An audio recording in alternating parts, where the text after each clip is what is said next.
Hello, everybody. We're just waiting right now. Welcome to the channel. First off, welcome to the reading room.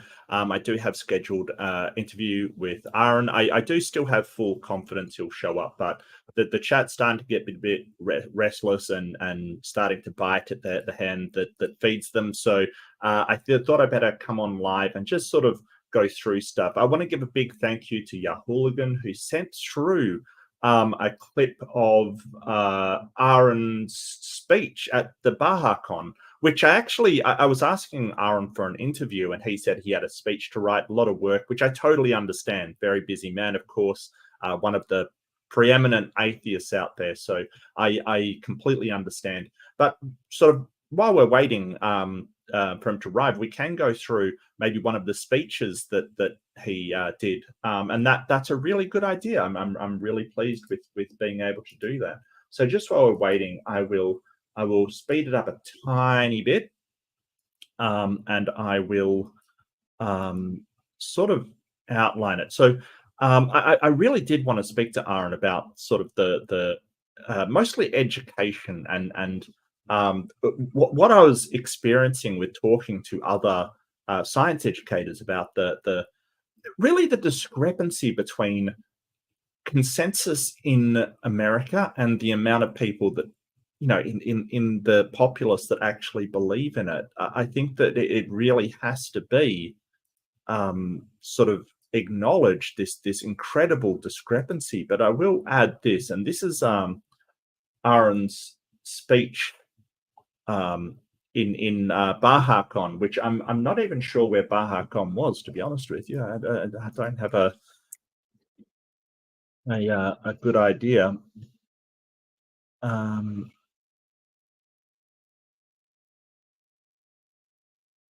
Ontario, Canada. Okay, beautiful, fantastic. Ontario, Canada. There you go.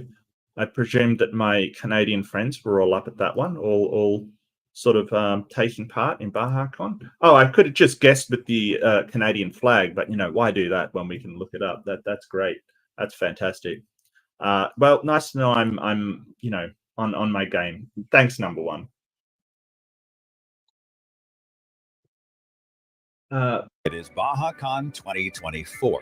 It's an amazing event where free thinkers unite, ideas flourish, and we all get a chance to challenge our neurons while making friends and having a whole lot of fun. Surprise, everybody turns out at 9 o'clock in the morning on a Sunday. 9 o'clock. Well, it's 5 o'clock somewhere, right? This is, yeah. Oh dear. That's okay. All good. All good. Yeah. You know, you're on vacation. It doesn't really matter what time it is. Hey, it's noon somewhere. There you go. And I don't know who thought I was a morning person. This is about 3 hours after my bedtime.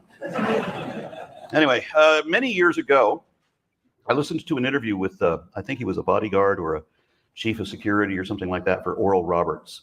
And that's the famous televangelist in Tulsa who ran the City of Faith and who once saw a vision of a 900-foot Jesus raise the City of Faith. And he told did anyone else see this vision? Isn't Oral Roberts a university as well? Isn't Oral Roberts university? I may have that wrong, but I thought Oral Roberts was a university as well, or some kind of education institution. He told 900 feet, by the way, that's big enough to take on Godzilla and Cthulhu.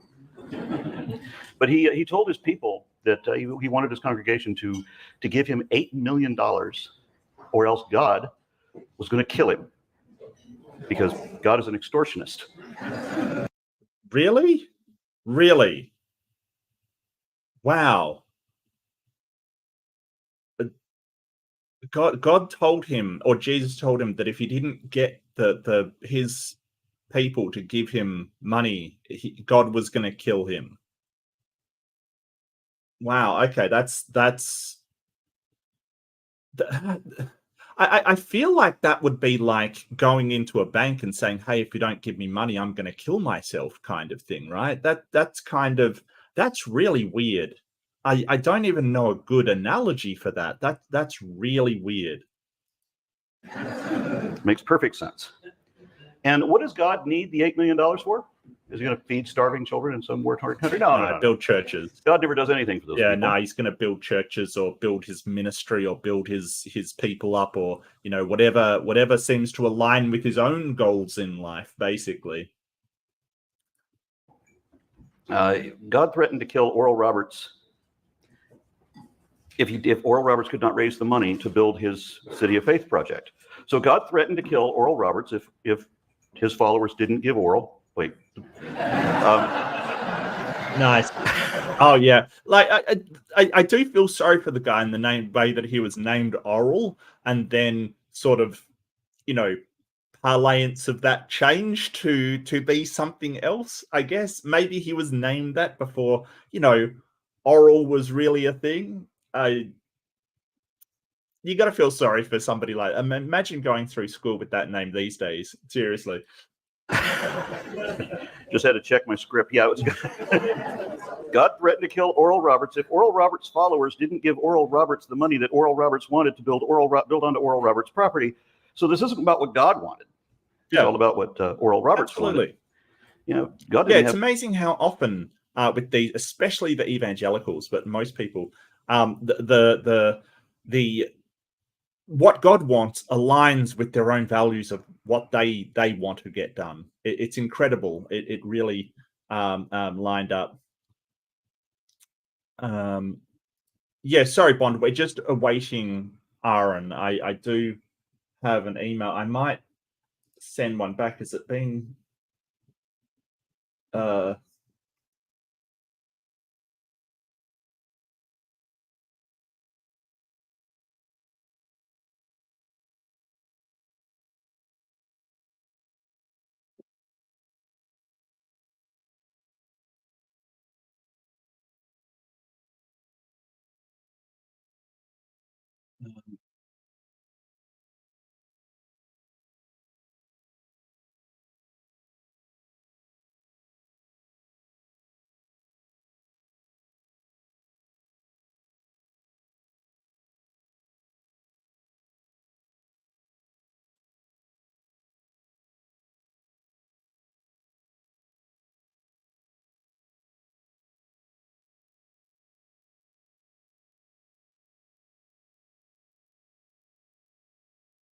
Yeah, I'm just going to write an email because that's the only way I've got to contact Aaron.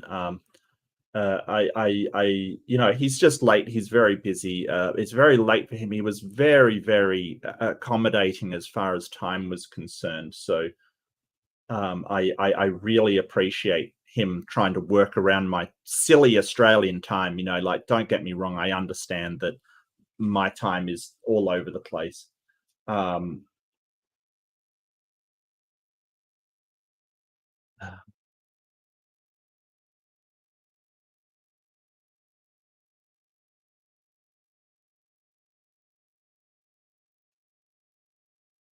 What?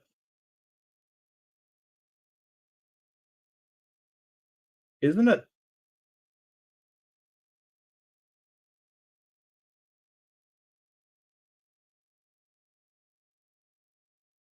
Isn't he in Eastern time? Isn't he in Eastern time?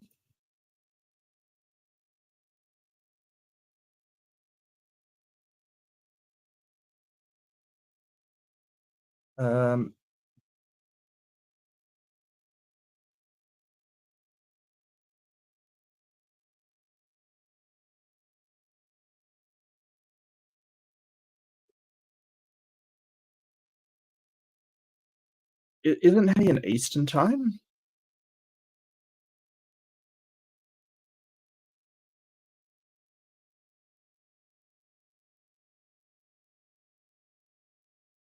He is in Central. It's 9:21 in Texas. Oh, okay. Okay, so when he said my time, I thought he meant Eastern because we were talking in Eastern time. Okay, gotcha. Okay, that's okay. That's all right.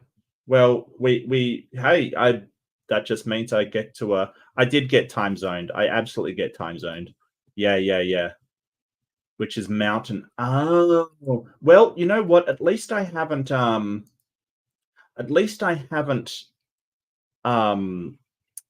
sort of stood him up, which is 10 o'clock his time, which I thought, because he said 10 o'clock my time, which is 10 a.m. your time, and I agreed because I thought he was talking Eastern. Okay, that's totally my bad then. Totally my bad, but that's fine. That's fine. Not a problem. At least I haven't stood him up. I was really worried that I actually got the wrong time and he came in and was waiting and sort of thing. So this is a early stream. Hey, we can go through this. I can kill an hour watching some Aron before we talk. I absolutely can. That's not a problem.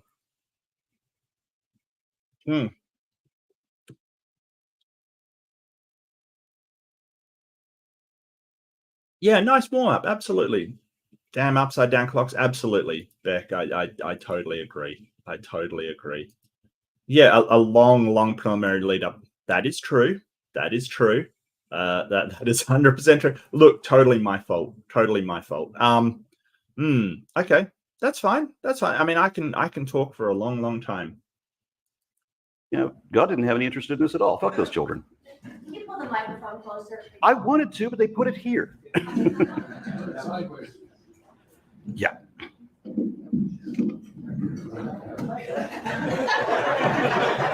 No. Just shove it in his face. Oh dear. Yeah, I remember college. Okay, so really, it was like if I'd said, give me the money that I wanted so that I can do what I want with it, and if you don't give it to me, then I'm going to hold my breath and stamp my feet. And then when it came down to the wire, and it looked like they weren't going to make the required amount by the deadline, then there was an announcement that God might barter down. You've got to be joking. This is ridiculous.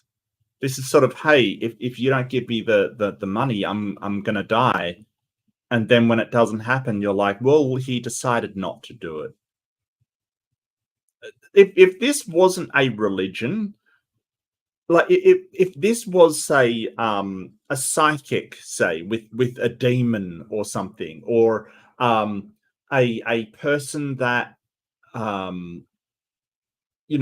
had a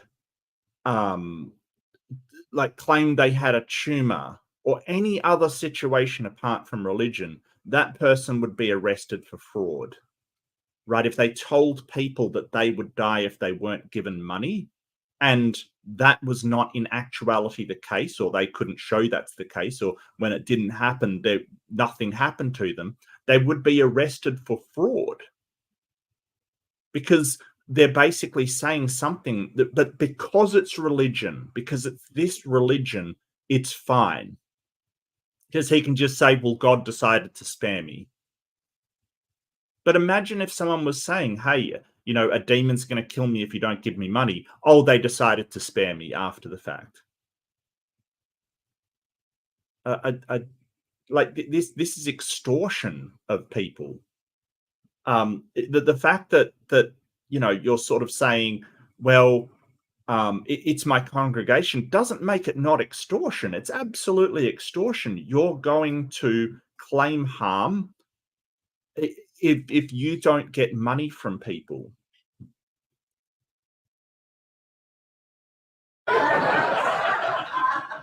Because God is such a coward when it comes to making a deal. It's Sunday. Where's my money, bitch?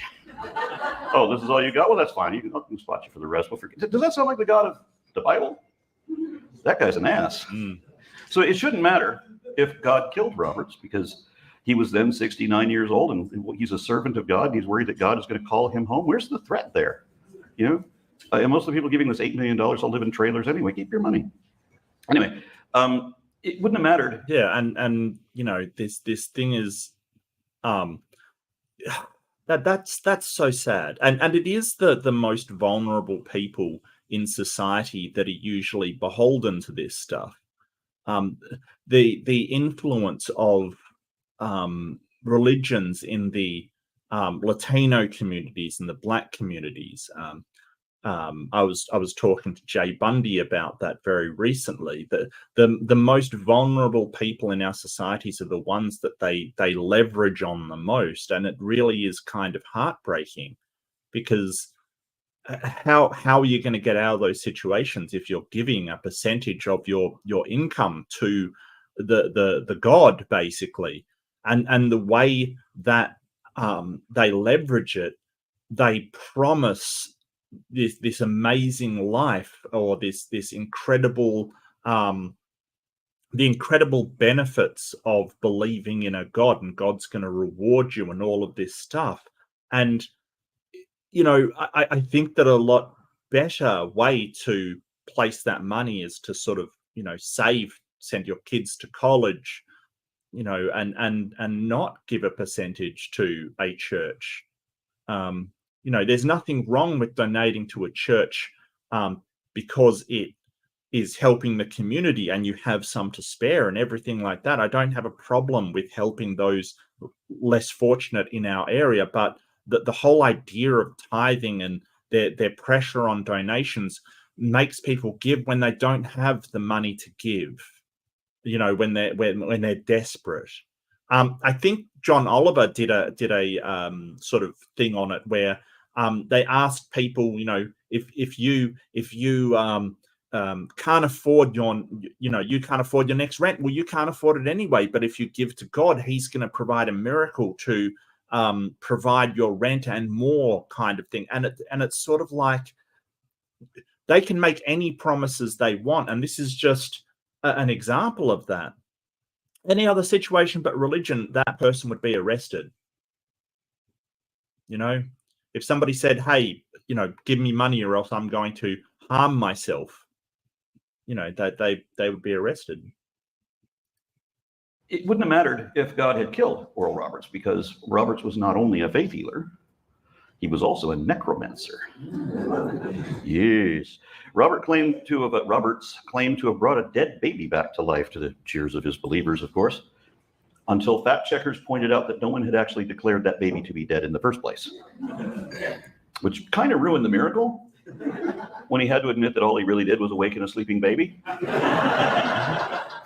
We, the parents, thought we would have a moment of rest ourselves, but thanks to you, no, we don't. Yeah, that's somewhat less of a miracle. Although I once mentioned that my brother slept so soundly as a baby that my parents thought he was dead on multiple occasions and had to poke him awake to see if he was alive. So, it is possible that some babies are harder to wake than others. It may have been a small miracle, like just the tiniest of miracles. If that baby was a really sound sleeper, maybe it was a bit of a to say. No, not anymore, damn it. So anyway, this security officer, or whatever he was in the interview that I was listening to, explained how he wanted to believe, but that he just couldn't go on faith alone. I mean, he couldn't just make believe whatever he was told to believe simply because he was told to believe it. He had to have a reason, a verifiable fact to justify that belief. And I feel the same way. I mean, there's lots of stuff that wants to believe, but no one wants to believe things that are fact. And although Jesus seems to have had the opposite of it, Jesus told his followers that if they just believed hard enough, that they could make fantasy become reality. Yeah, and this is something that we hear over and over and over. The whole idea that you just have to have faith in your heart, or you just have to believe hard enough. You just have to. Oh, it's roboting. Okay, let me close it and start it up again. Give me 1 sec. 507. Okay. Thank you for letting me know. Really appreciate it. Thank you. Give me 1 sec and I will pull it up again. Maybe I should just download it and play it. Maybe it'd be better coming from. I usually do that, and it shouldn't take long, I would imagine. So I do apologize, but it's interesting the way that they sort of say, like, you've got to just believe in your heart, or have faith and things like that. A lot of the time, you honestly suspect that they're asking you to believe first and then sort of work it out later.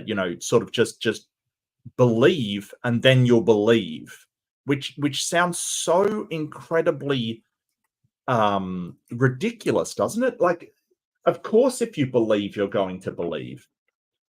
That's not a problem. we sort of believe in a lot of things that aren't true upon occasion, and we try to adjust our beliefs to fit with what we see in reality. But sort of, how do you then? It's kind of it reminds me of somebody that once said, he talked about how he believed, and the pastor or the person said to him, fake it till you make it, basically. And it kind of reminds me of that they just pretend to believe until they convince themselves. And the problem is you can do that with almost anything. If you want to sort of fake it till you make it, a lot of people talk about that sort of in corporate world, where you project confidence maybe until you believe that you're a great salesperson, or you project, your authority until you believe that you have that authority. It's not and those examples are sort of more a matter of attitude and sort of just convincing yourself of the authority that you have, or the confidence that you do have. We're talking about whether a God is real. So sort of this self-convincing does seem to be like self-delusion, or some kind of sort of convincing yourself, because you could do it with anything. You could convince yourself that fairies are real if you worked hard enough on it. You can convince yourself that Bigfoot is real. You could convince yourself as aliens are real. And the reason I know that is because people have done that. There are people that believe that. So we know people have literally done that in the past. What did I say? 507? I think I said that.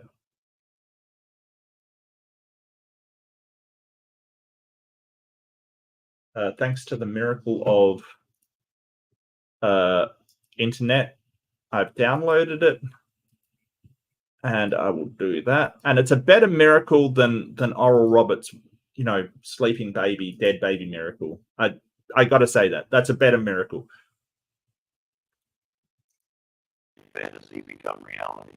That if you have enough faith and you're absolutely convinced of your own mystical power, that you could tell that mountain to jump into the sea and it would be in the sea. There's no reason to believe that. It goes against all reason.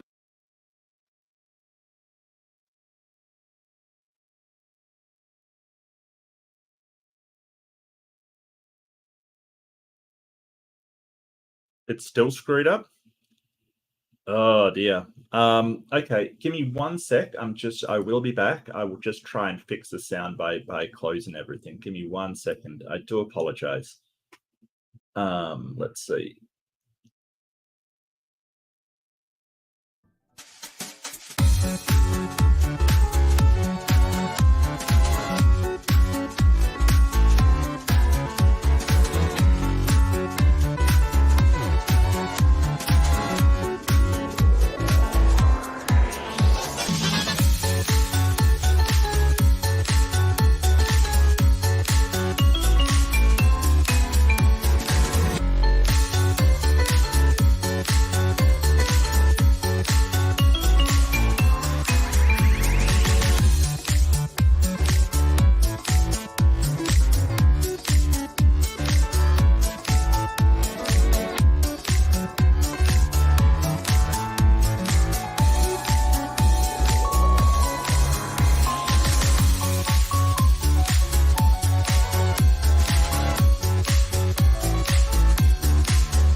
Okay, we're back. I dare you. Okay. See become reality. How does that sound? Is that better? Did I get something through? Did I fix something? Did I fix something? Tell me now. I gotta know. Technical problems. Yeah, I don't know. I kind of think that yeah, maybe I've got to find something better than StreamYard. It's just so convenient, though. It's terribly convenient, except obviously when it's inconvenient. Obviously. that if you have enough faith and you're absolutely convinced of your own mystical power, then you could tell that mountain to jump into the sea and it would be in the sea. And there's no reason to believe that, and it goes against all reason, because mountains don't listen. They don't hear you, they don't follow verbal commands, and they can't jump. But what if a mountain could jump into the sea? What if Christians shall be in the sea, and then the mountain is suddenly in the sea? And I love how all the Christians, they always give examples of things that never happen. They always say, well, would you believe if you chopped my head off and then I rose and put the head back on and then suddenly came walking in the door? And it's like, when that happens, why is your example things that never happen? Oh, if it was written in the sky, in the stars, that God is real, would you believe then? Well, it would be really convincing evidence. I'd have to investigate to see whether it was a trick or something like that. But yeah, it would be good evidence. But why are you pointing out all the things that never happen?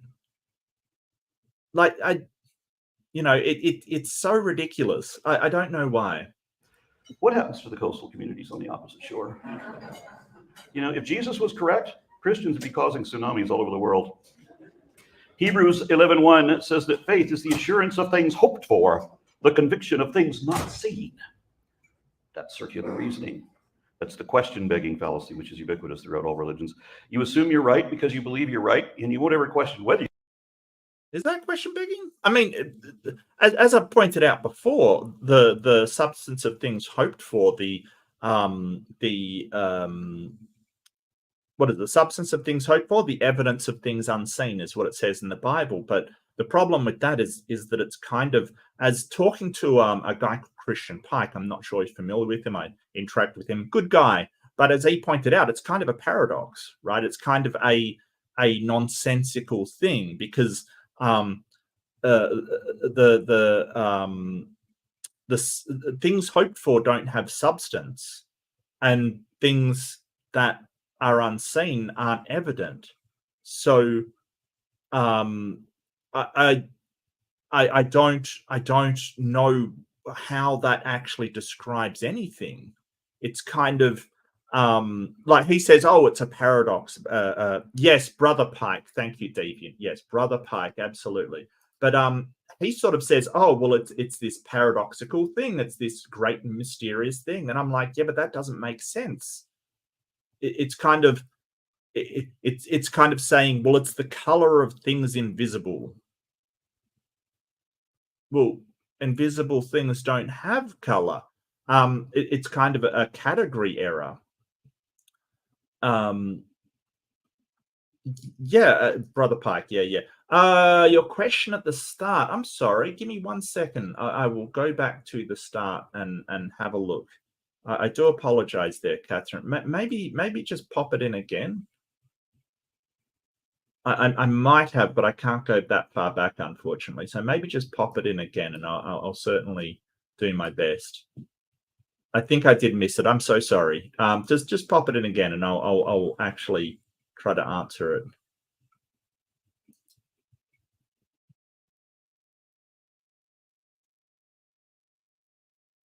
Saw someone chat.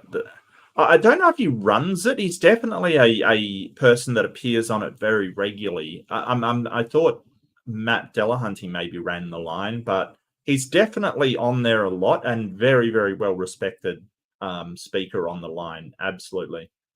I don't know. It could be true. I'm not that familiar. Oh, the line is owned by Jimmy Snow. Okay, that makes sense. Well, I'm not even sure, what they may each have a stake in it. I'm not 100% sure, but he definitely is a very prominent figure on the line. You're right, nor will you try to find out, because you'll also never admit when you're wrong. That's how faith works. Mm-hmm. Religious tradition requires faith because religious leaders don't want believers to have or use reason. Remember what Jesus said to his apostle Thomas. He said, yeah, so this is begging the question. Begging the question is when you assume, it's basically like in the legal system when you're assuming facts, not in evidence, basically. And that kind of is the same thing. It's when you have a argument that hasn't really been established. So sort of presuppositional apologetics is essentially just begging the question. Like, it's just saying, hey, God is responsible for morality. Or did he say it was a circular argument? He may have said it's a circular argument, but I get where he's going with that. I don't know. I think it's worse than that. And it is circular. It's sort of saying, hey, it's evidence of, like, the evidence that's not there is evidence because we're going to say it's evidence. I totally get that, but I think it's even worse that the evidence of things unseen and the substance of things hoped for is they're contradictory statements. They're self-refuting statements, just like you'd say the color of invisibility. It's sort of self-contradictory. It's also like oxymoronic. It doesn't make any sense. So I absolutely think that it's worse than that. But he's not wrong. Like, he's not wrong. But I think it's even worse than saying, God is responsible for morality. It's sort of, you're begging the question. You're saying, hey, that's, you're inserting something that hasn't been demonstrated. I think it's even worse, like saying, it's the color of invisibility. Like, it's not a color. No, it's even worse. You'll never admit when you're wrong. That's how faith works. Religious tradition requires faith because religious leaders don't want believers to have or use reason. Remember what Jesus said to his apostle Thomas. He said, "You believe because you've seen the evidence, but blessed is he who has not seen and yet believed." Yeah, and what did Thomas actually see according to the Gospels? He saw a man that he didn't recognize, who appeared to have the wounds of somebody that had been crucified. Do we know anything about that? Do we know if they were old wounds? Could they have substituted somebody who had wounds of crucifixion? Don't forget, people were rescued from crucifixion. Occasionally their family would rescue them from crucifixion. Could it be a man who survived crucifixion? Absolutely, because they didn't recognize this man. So what's that mean? If you base your belief on evidence, then fuck you. You're not blessed, which means you're not magically enchanted, unless you blindly believe whatever fool thing I said just because I said so. When you were a little kid, did your parents ever say, "Because I said so, that's why"? If that answer... Yeah, that's a terrible answer to give children. It's because I said so. That's not a great answer. I realize it's, and this is speaking from a guy without kids, but kind of, it doesn't, I mean, some children it will satisfy, sure. Some it won't. Some children it will not satisfy them just to say, hey, I think it's a lot better to say, hey, there's reasons and you'll understand when you're older. For the moment, this is the case, kind of thing. It's for your safety, or, at least some kind of reason that's not because I said so. I realize that it's sort of, and what the sad part about that to me is when they say, because I said so, it's cutting off any kind of inquiry of why. And it's very easy to sort of, because what it's trying to do is prevent an argument with the child, like, oh, because you'd be unsafe. Oh, but I would be safe. I would do this, this, and this, but that's not thing. But it's trying to cut off that inquiring of why is it so? And that's kind of really tragic, to be honest with you. It wasn't good enough for a child. How is it good enough for an adult? But you have to believe it, and believe it completely, without question, reservation, or reason. Otherwise, you may be accused of blasphemy, heresy, or apostasy, and all of those carried a death sentence when Christianity was in charge, before we secured a secular government where we had free thought and critical inquiry. My state of Texas wants to ban both of those things, by the way, because so does Florida, apparently, and books aside. And yeah, I'll have some questions for Aron regarding that, and some things that I sort of that came up regarding how they're going about this, which is a very insidious matter, and how we got to this point would be a really good conversation. Point of Abrahamic religion is forced conformity in submission to an erroneously assumed authority, where opposing opinions can be criminalized. I've heard a lot of Christians say that there's science in the Bible, but no, there ain't.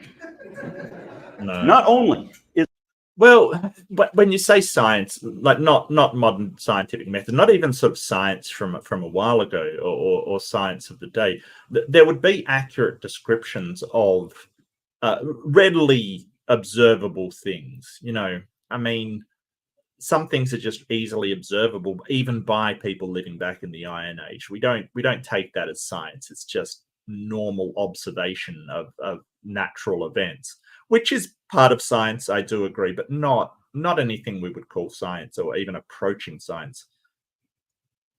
So I kind of agree with that. everything the Bible says about science laughably wrong. But the practice of science means questioning your assumptions and then testing them, not to prove them right, because you can't prove it right. That's against the rules. If we did that, then we would be susceptible to confirmation bias, just like religion is.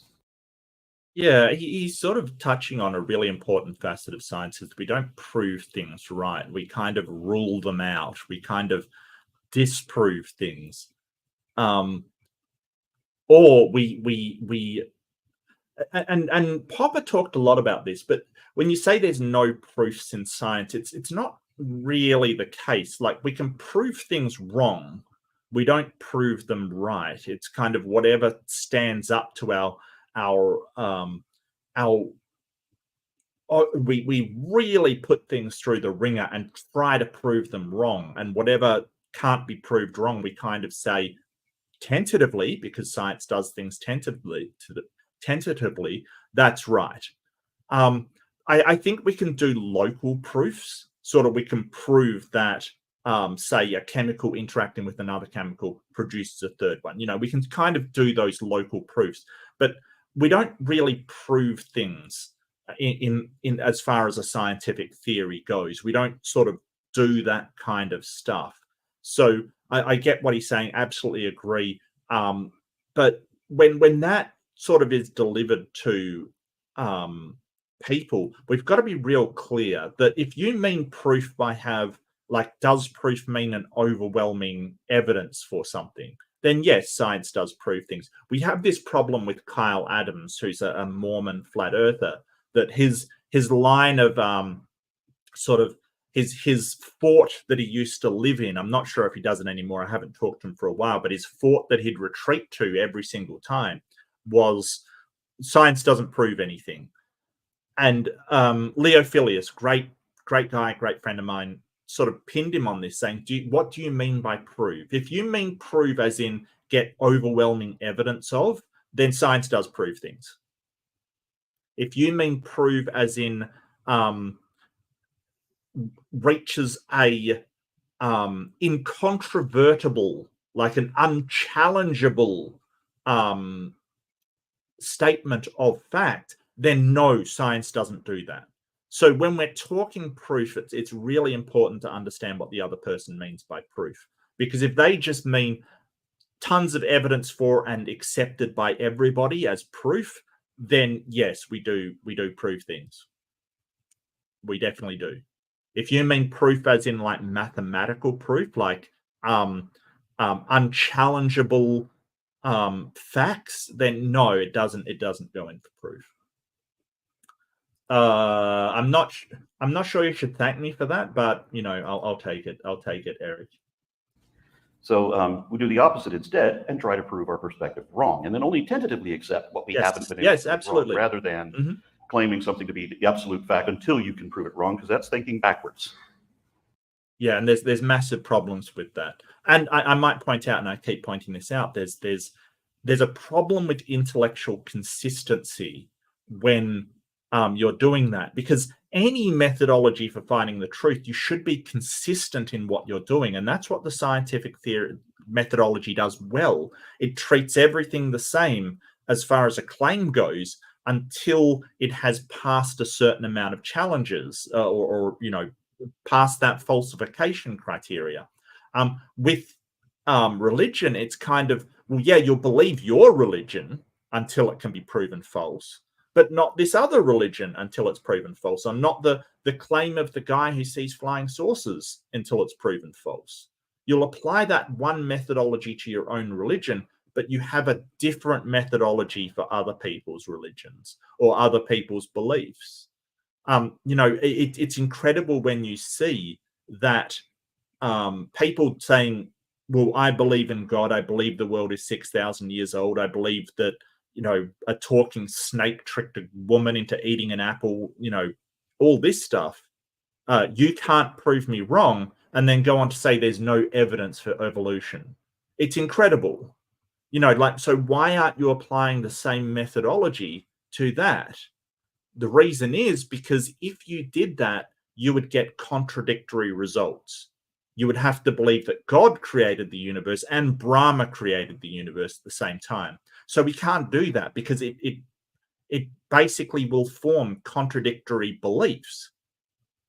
So the only way they can do it is apply that methodology to theirs and not apply it to some other religion, which is fascinating. I don't know how people manage to do that. Which is what religion does.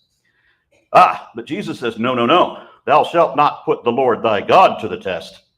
Because Jesus believed in arguments from authority, wherein alleged authorities cannot be questioned because we assume that they're never wrong, not even when they fail to deliver on their prophecies and promises. For example, in Mark 11:24, Jesus says, whatever you ask for in prayer, believe that you have received it and it will be yours. What's he saying? What's he asking you to do? What does it mean to believe that you have received it? He's asking you to pretend. Yeah, pretend that you got whatever you asked for. Then it will be yours, because you ain't getting it otherwise.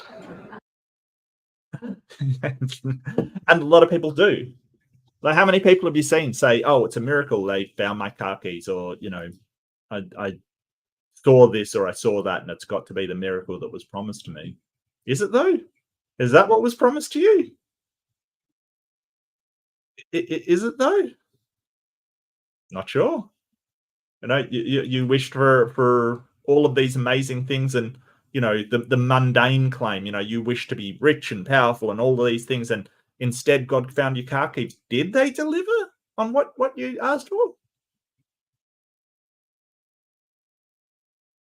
I guess on the car keys, but why not the other stuff? And that's what faith is all about. Did I say herbolution? Evolution? What? Pretending. Sometimes it's pretending as if you know things you don't know. Other times it's pretending you already got what you still ain't got. And that's why I have to keep telling believers in my family to stop reading off their bank information to some scammer on the phone.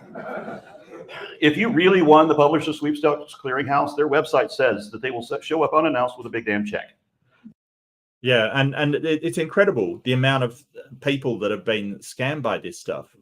And it's interesting. A lot of things are interesting about it, like that when they send out these scam letters and stuff, they put spelling mistakes in them and mistakes in the logo, because they don't want, if you're smart enough to look and see that, there's a spelling mistake or something like that, you're smart enough not to get fooled by it. They want people to be fooled by it. So they will make tiny flaws in it, so to weed out the people that are smart enough not to fall for their shtick. But the amount of times you see, like, oh, just provide us, we're from your bank, provide us with your account number and all this stuff. It's like, you're my bank. Why would you need my account number? Why would your bank need your account number and name and everything like that?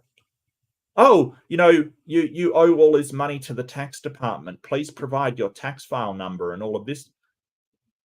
Why would they be asking for that? Like, think just a second. Like, don't just assume it's true. Why would why would the tax department need your tax file number? I don't know. I think it's probably the same as your social security number in America. Why would they need that? They have it already. It's kind of, and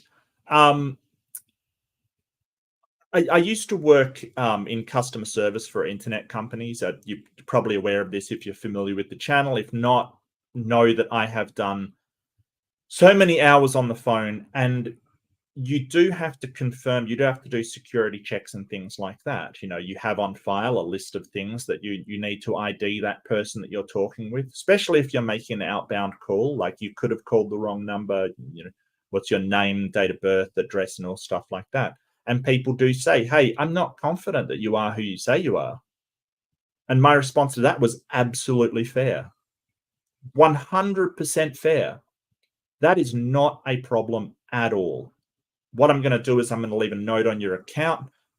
Please do call through the standard number for the line, and they will forward you to me.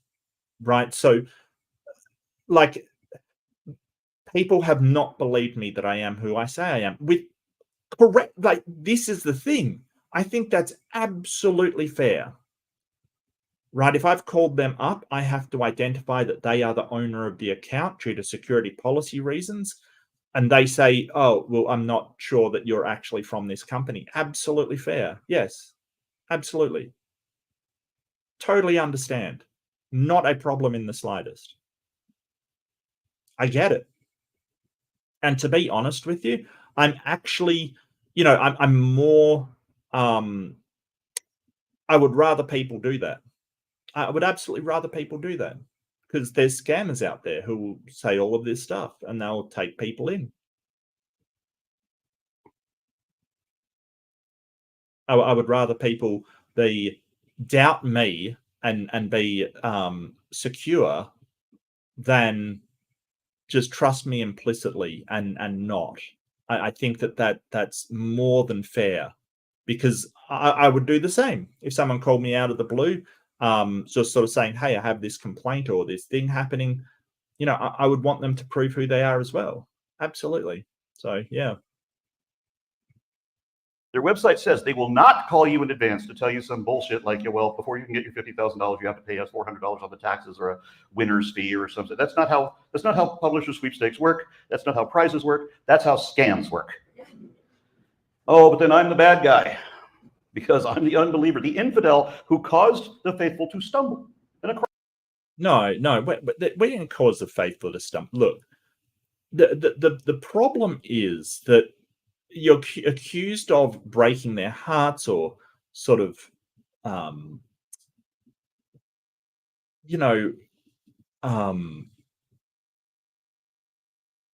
it's really weird that they sort of say, hey, you're taking away people's hope. Is that what if it's false hope? What if they've been lied to by their church? Like, that's not us doing that. That's a problem with the people that told them this nonsense in the first place. It's not our problem. We didn't tell them that this God is gonna, make them happy when they're dead and things like that. I didn't tell them that. It's kind of like, well, somebody lied to someone and said, hey, you're going to get a car after you go to the store and do this thing, or send me money. And you say, no, that won't happen. As far, that sounds like a scam. And say, oh, you're taking away their hope.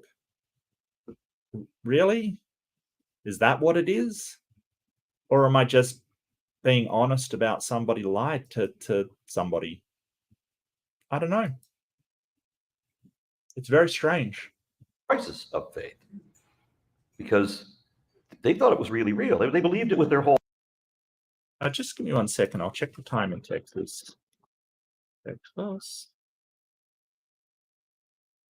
Okay, so it's 10 now. So Aron hopefully should be showing up at any time, but I'm more than happy to do this because apparently I can't time zone for crap.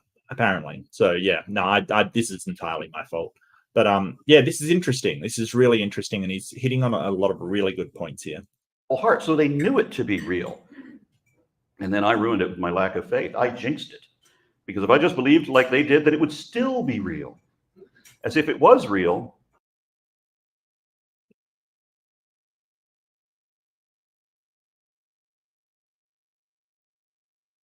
Okay, stop. Who is that in chat?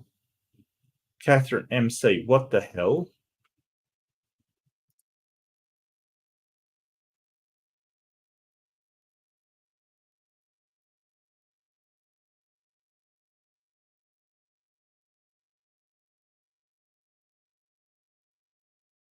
Yeah, and I'm not sure that is the content of this show, to be honest with you. I'm not.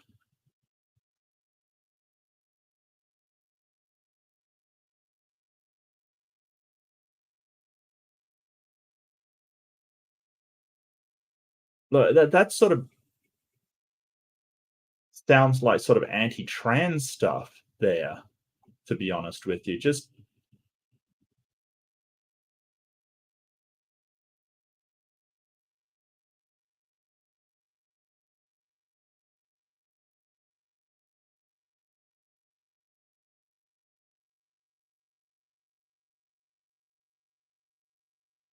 Eastern time, get out of here. Nobody likes Eastern time. Come on now. When they believed it, and it didn't stop being real until I dispelled the illusion.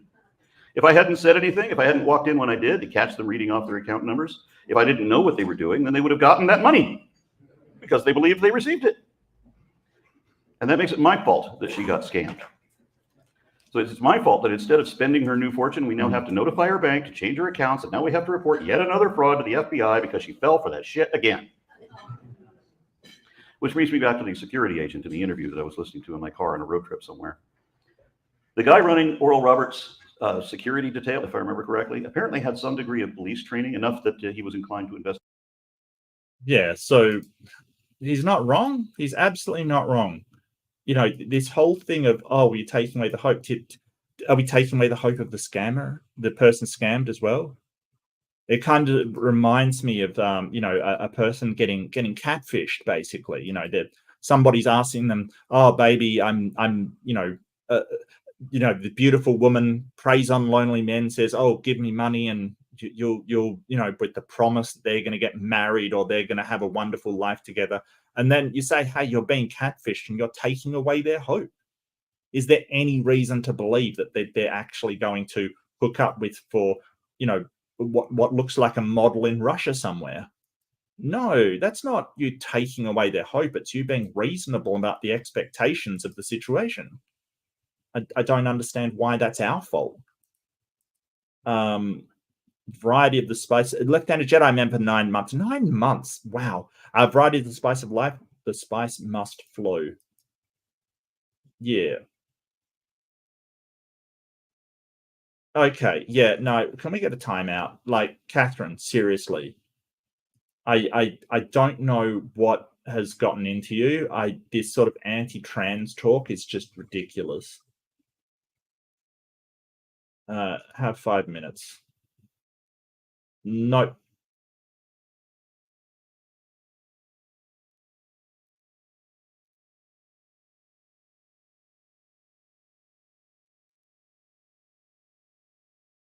This is anti-trans rhetoric, and I'm not going to put up with it. If it happens again, could we please lay down the ban hammer? That's not cool.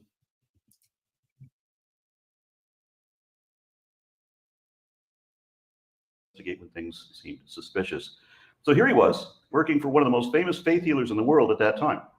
Oral Roberts had been healing people for decades. So this security officer asked Oral Roberts for one name, one person out of all of those in that congregation that he could look into and see that their medical records or their proud family would verify that this person had been, you know, in a wheelchair or whatever, has some irreversible chronic condition for, you know, for so many years or whatever, until Oral Roberts laid his hands upon them and they were healed forever after that.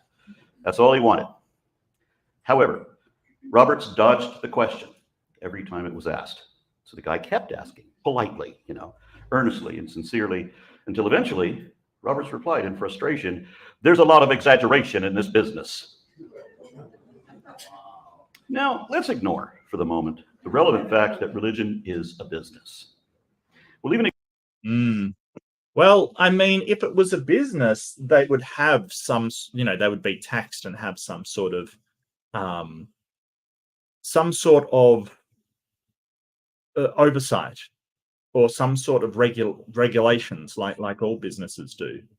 That they don't. So that, you know, it's more like a scam than a business, to be honest with you. But you know, yeah, there's definitely some people who their job is to make money from religion. Sure, no, I get you. Ignore this man's testimony, wherein Oral Roberts tacitly admitted that he was a fraud.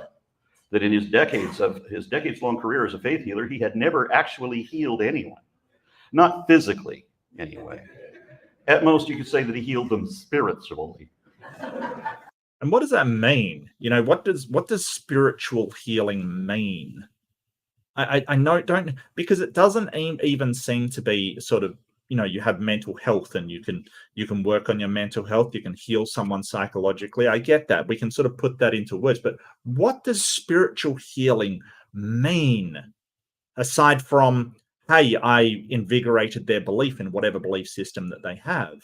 It seems to not translate well. How do we tell who's in spiritual health and who's not? Like, is there any kind of test we can do? Because it seems like every time, oh, well, he's a great spiritual man and this person's a great spiritual man. It turns out they're doing things like, you know, beating their kids or you know, having benders and things. Like, you know, so often people say, oh, well, that's a great spiritual leader, and it turns out they're really, you know, not any kind of decent person, much less a spiritual leader. So I don't know how you can actually evaluate someone's spiritual health. We can evaluate their physical health, we can evaluate their mental health, but apparently we can't evaluate their spiritual health. Which means that he didn't really heal them, it's just, but they want to pretend that he did. They really wish they could pretend that he did. Now, today we're talking about the exaggeration part, which leads to embellishment, both of which are necessary to any account of religious experiences. Yeah, I once talked to a guy who sort of, he was like an evangelical, met him on this course that I was doing, and like he was like, why don't you believe? And I'm like, well, because every single time we found out the reason why some happens, it's been naturalistic.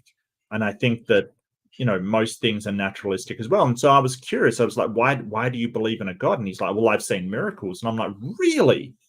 What have you seen? He's like, well, at my church, these guys, they made a miracle by growing somebody's leg.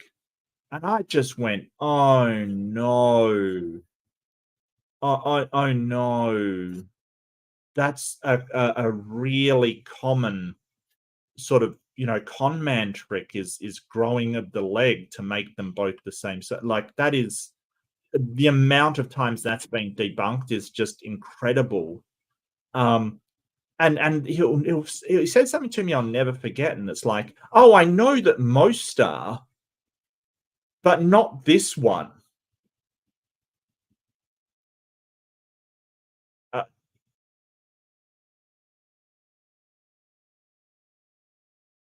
You know, since there are multiple ways to pull off this trick, it's sort of like, but how do you know it wasn't just another one of the ways? But that conversation ended rather abruptly because he didn't really want to talk about it anymore. And it was just, it was weird. It was weird. It was before I really had gotten onto YouTube and started arguing with people for a living, basically. But, well, not for a living, but, you know, as part of my routine. It was incredible, that sort of, you know, oh, I know that these sort of tricks are tricks, but this trick isn't a trick. This particular one that I saw. And the question is, how did you know? You know, there's no, it's like, you know, when you see a magic show, and Penn and Teller were really good at this. They would sort of say, they would have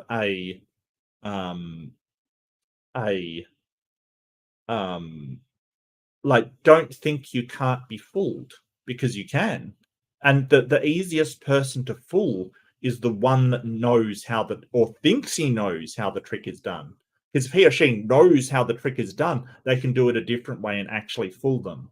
And so if they say, well, he didn't do it like this, they can actually fool that person easier because they think they know how it's done, and there's multiple ways to do things. So I really like Penn and Teller, the way that they point that out. You know, like nothing's magic; it's all just trickery.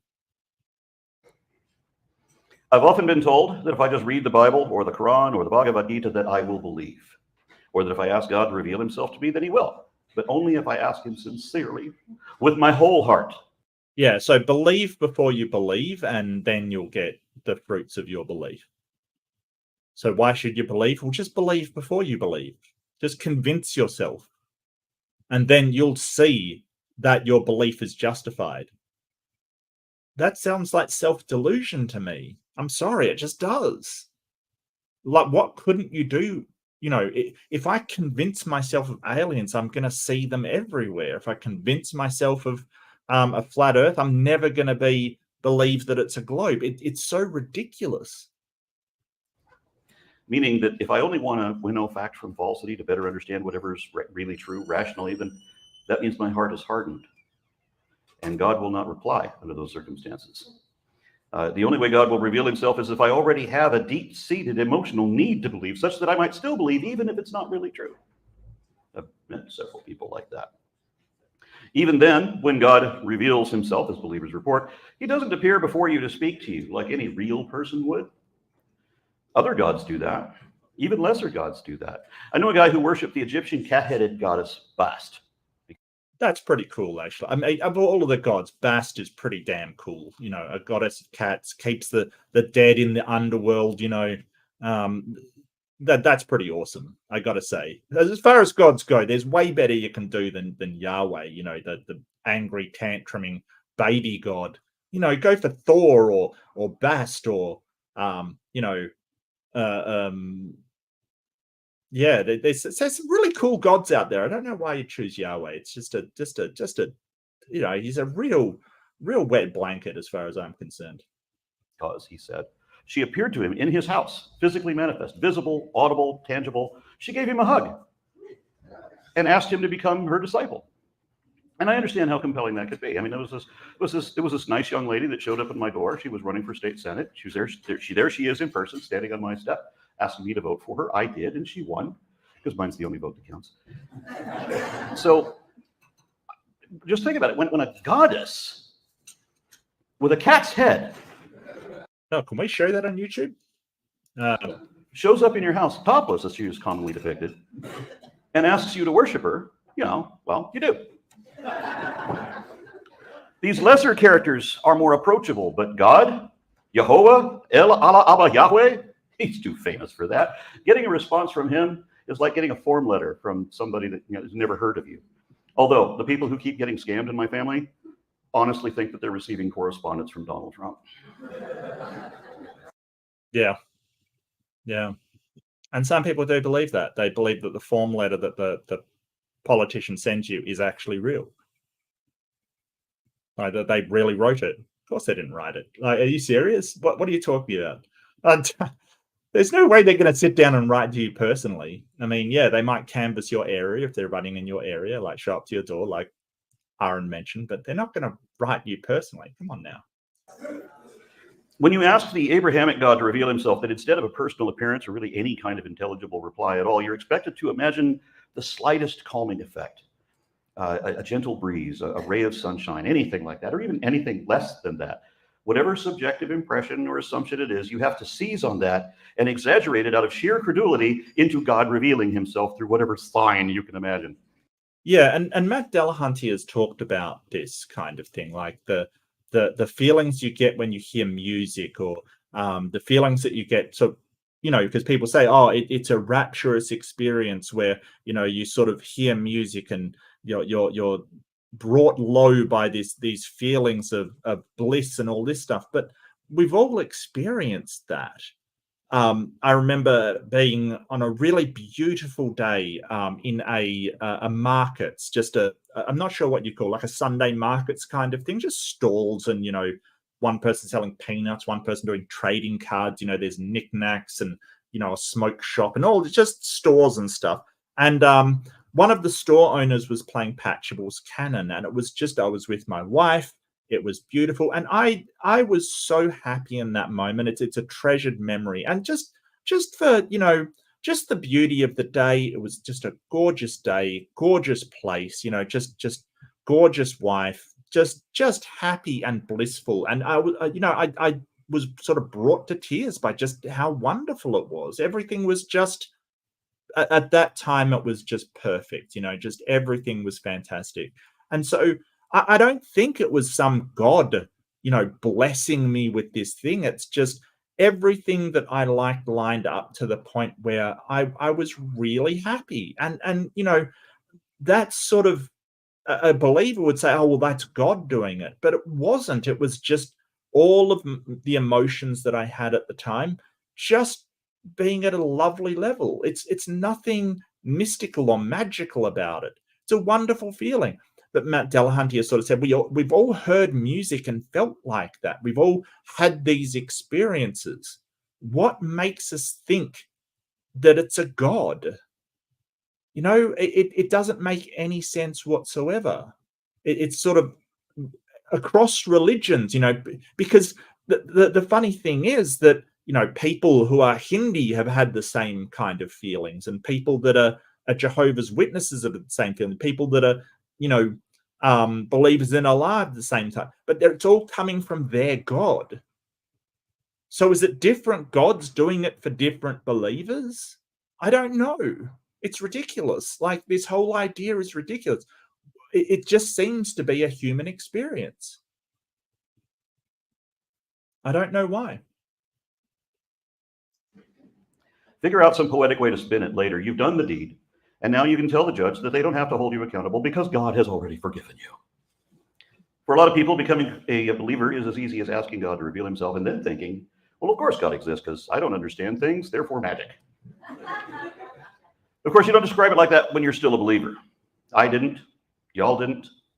Many of us tried to believe. Some of us did believe. We didn't describe our belief that way, not back then. But if you used to hold a fundamentalist view, a belief in a magical, supernatural creation over evolution or cosmogony, and we have since come to reconsider or ultimately discard that belief, then as we now reflect on our past position, then yeah, that was pretty much belief in magic. Yeah, pretty much. I mean, there's sort of they try to sort of separate it from magical things, but really, I mean, magical thinking is what it would technically be termed. And, you can call it a miracle all you want. You can call it supernatural all you want. At the end of the day, even if you call it by a different name, there's no more evidence for miracle or supernatural than there is for magic. It's the same amount of evidence. So you can call it whatever you want, trying to, put lipstick on that pig, basically. It's still a pig. It's still a set. What amounts to magic? Because there's as much evidence for that as there is for your miracle or your supernatural claims. The point is that even your own circular assumptions can be exaggerated into God talking to you through your preconceived biases. William Lane Craig argued in his ridiculous book, the oxymoronic title, A Reasonable Faith. He said that when a person refuses to come to Christ, it is never because of a lack of evidence or because of intellectual difficulties, but we willingly ignore and reject the drawing of God's Spirit on our hearts. That's what he says. But not only is that not true of everyone, that's never been true of anyone.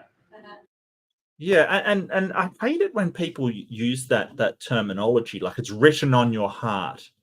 And it's like, well, what do you mean by that? Because we don't, like, your heart is not some, if you're using a metaphor, explain exactly what you mean, because we know nowadays that our heart doesn't remember anything. It isn't there to store memory or have experience. It's there to pump blood around your body. And the feelings we get in our heart is from chemicals in our body causing it to pump faster, like adrenaline and things like that. We don't think now that your heart is somehow recording anything. We know that's your brain. So, okay, it's this metaphor you can use. Oh, it was written on his heart to mean they really, really believe it. But where belief is going on is your head, not your heart. So it kind of really it annoys me that people will say these things and then refuse to clarify what they mean by this metaphor.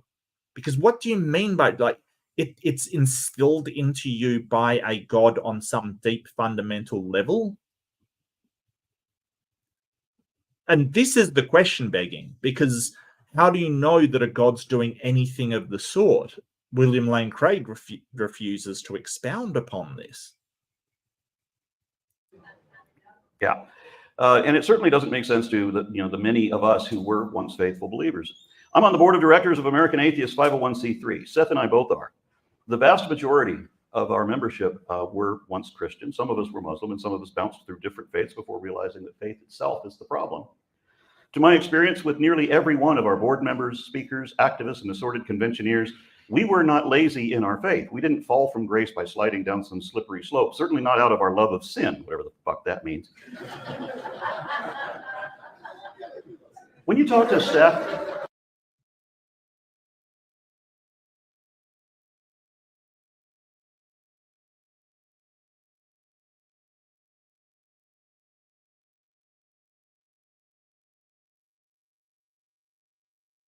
I'm not sure what's happened to Aron. I do apologize. I might edit the name of the stream. I'm not sure. If he shows up, fantastic. If not, I hope he's okay. I really do apologize. I'm not sure what's going on, because it was 10 p.m. Texas time, but I don't see anybody in the back room or anybody showing up. So I really do apologize, everybody. I did sort of do this in the best faith. I hope Aron's okay and everything. I hope everything's all right. I really do apologize to everybody. I'm just going to change it to Aron Ra.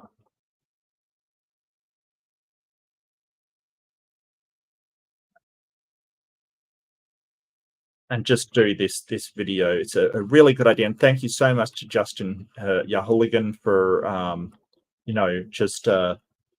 just suggesting it, because yeah, really good idea. Really good idea. So I'll save that.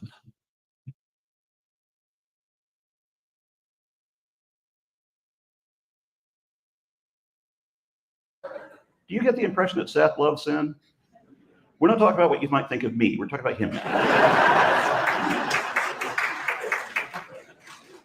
The fact is that many of us were committed. Also, Texas takes up 2 time zones? Really? I did not know that.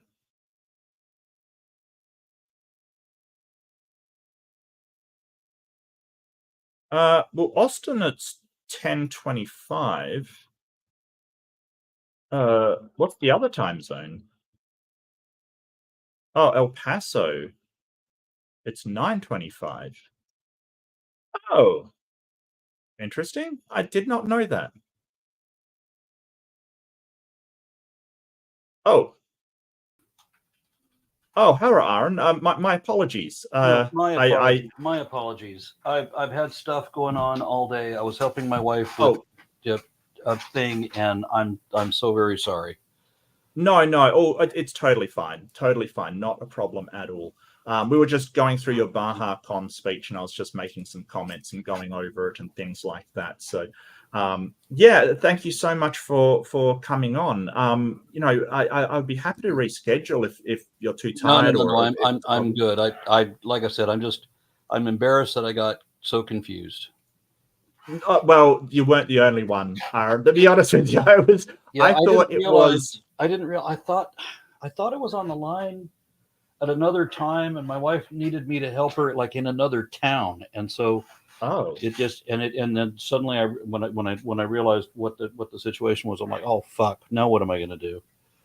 So. Well, if it's any consolation, I was here an hour early because I thought we were working on Eastern Standards Time. So I was totally messed up as well. Like I did no better whatsoever, except just in the opposite direction kind of thing. So really don't worry about it at all. I messed up the time zone stuff as well. So really, it absolutely can understand that. But thank you so much for coming on. I really do appreciate it. Yeah, I'm so sorry that I was like this. Anyway, thank you. No Let's problem proceed if we can. If it isn't all totally flubbed. No, not at all. Not at all. No, it's so my guest tonight is the great Aron Ra, speaker, debater, a science advocate, science communicator. You wear so many hats. The first thing I want to ask is, what do you consider yourself? What is the sort of, out of all of those things that you have done, what do you consider yourself as your profession or what you do? Well, I mean, at different times, I might call myself a videographer. Sometimes I'm an activist. I think that's probably the most general. I can be a science communicator, but very often I also have to talk about politics, or I have to talk about, biblical stuff, or because I'm always trying to counter the religious right, whom I see as and increasingly so, the number one enemy of the Constitution, among other things. So this election kind of terrifies me. I'm at a loss to understand how this can be so close. When Trump is an example. He is exemplary of everything the founding fathers warned us against. Right, like religious authoritarianism, corporate oligarchy, and of course going against the Constitution to establish a monarchy, all of that. I mean, and I'm at a loss for people who say that they're patriots, have no idea what they're doing to undermine the Constitution. That Trump has come out overtly talking against the Constitution, how he wants to change it or override it. I mean, and then his running mate said recently that what we should do is delete the government and establish a dictator. His words, and that that Americans needed to get over their dictator phobia. That's insane. How can you come out and say things like this in public, and people who think they're patriots for supporting you? I don't understand how he's even a candidate. I think that anybody over here that said even one of the things he did, their political career would be over. And that the same is true for most countries. So I don't understand how someone can even get to that position in America, and why is it? I mean, Australia and America, they've had quite similar origin stories, except for obviously we just sort of got let loose from the monarchy. You guys broke away. But why do you think it's America that is falling into this love affair with dictatorship all of a sudden? The United States is in an interesting position in that we led the world in scientific advancements. Yeah. Wow. Yep. And some of our universities are still renowned for for science education and everything. People still come from around the world to go to higher education in the U.S. Oh, sure. What mystifies me is that the underlying culture of the U.S. is one that celebrates ignorance. There are people in this country who brag about how stupid they are. I kid you not. Well, we get those people over here as well, but and one of they the call them bogans where you live, don't they? Oh, absolutely, yeah, bogans. We're fed sometimes, yeah, no, absolutely. But the discrepancy between the consensus on evolution, for instance, this is one of the questions I had. Why is it that scientists have a massive consensus on evolution, yet I think last year USA Today did a poll that said that 4 out of 10 Americans just don't believe it. Like the discrepancy there is insane. And Yeah. There's an interesting aspect to that too, because a lot of the people who say they don't believe it actually do. They just don't want to admit it. So there's a game of make believe. Why? Yeah, well, a lot of these people, I think, must surely realize that if they know that they can't test their position the way science can test its position. They know that they don't have hypotheses. They don't have anything that they can do or provide or compete in any way. They can't evaluate the actual evidence at all. They have to reject it all outright. They have to misdefine or redefine everything, so that, for example, they want to put two different definitions for evolution and Darwinism. Some of them will do, and evolution stops being descent with inherent modification and becomes microevolution. Oh, okay. Yeah, while Darwinism becomes macroevolution instead of, there's two applications for Darwinism originally. It was either you can contrast Darwinian mechanisms versus Lamarckism, if this was 100 years ago, or and some senior professors would still use the term Darwinism if they were European. So elderly European professors would still use that term, even though nobody contrasts Darwinian mechanisms with Lamarckianism anymore. But they have to, the people who don't want to believe or don't want to accept evolution will actively avoid analysis of the facts. They won't even have a discussion about it. The phylogeny challenge, for example, that I posted over a decade ago. Creationists will commonly admit now, where they wouldn't when I was a kid. They said, we've never seen one species evolve from another species. Well, yeah, we have seen that actually a lot now. Yeah. That's what macroevolution is. So that was always the division. But now they say that we've seen speciation, but that's not macroevolution. Well, yeah, by definition it is and always was. Yeah. So and that's moving the goalposts. But if you want to accept that evolution happens up to a point, and they do, well then let's see where that point goes. So let's look at all of the most recent things, like all the different species within a given genus, or all the different genera within a given family. Right? Let's look at all of those. They don't want to, because they know that they're not going to be able to come up with created kinds anywhere. There's never going to be any defense. They know what the genetics show, they know what the fossils show, and they have to play a massive game of make-believe. Why do they do it? No fucking clue. Some of them some people have confessed to me that they believe because they have to believe because of some emotional thing. And I've talked to a couple of people who were atheist at one point. And we can confirm they really did identify as atheists once upon a time in public media, and now they are Christian. Why are they Christian? No good reason. Ayaan Hirsi Ali, perfect example. She had an emotional breakdown, decided to, as she put it, she chooses to believe that Jesus rose from the dead. Now, this is when Dawkins asked her, "Do you believe?" And rather than simply say yes, she said, "I choose to believe," which is an indication that she knows that they really didn't.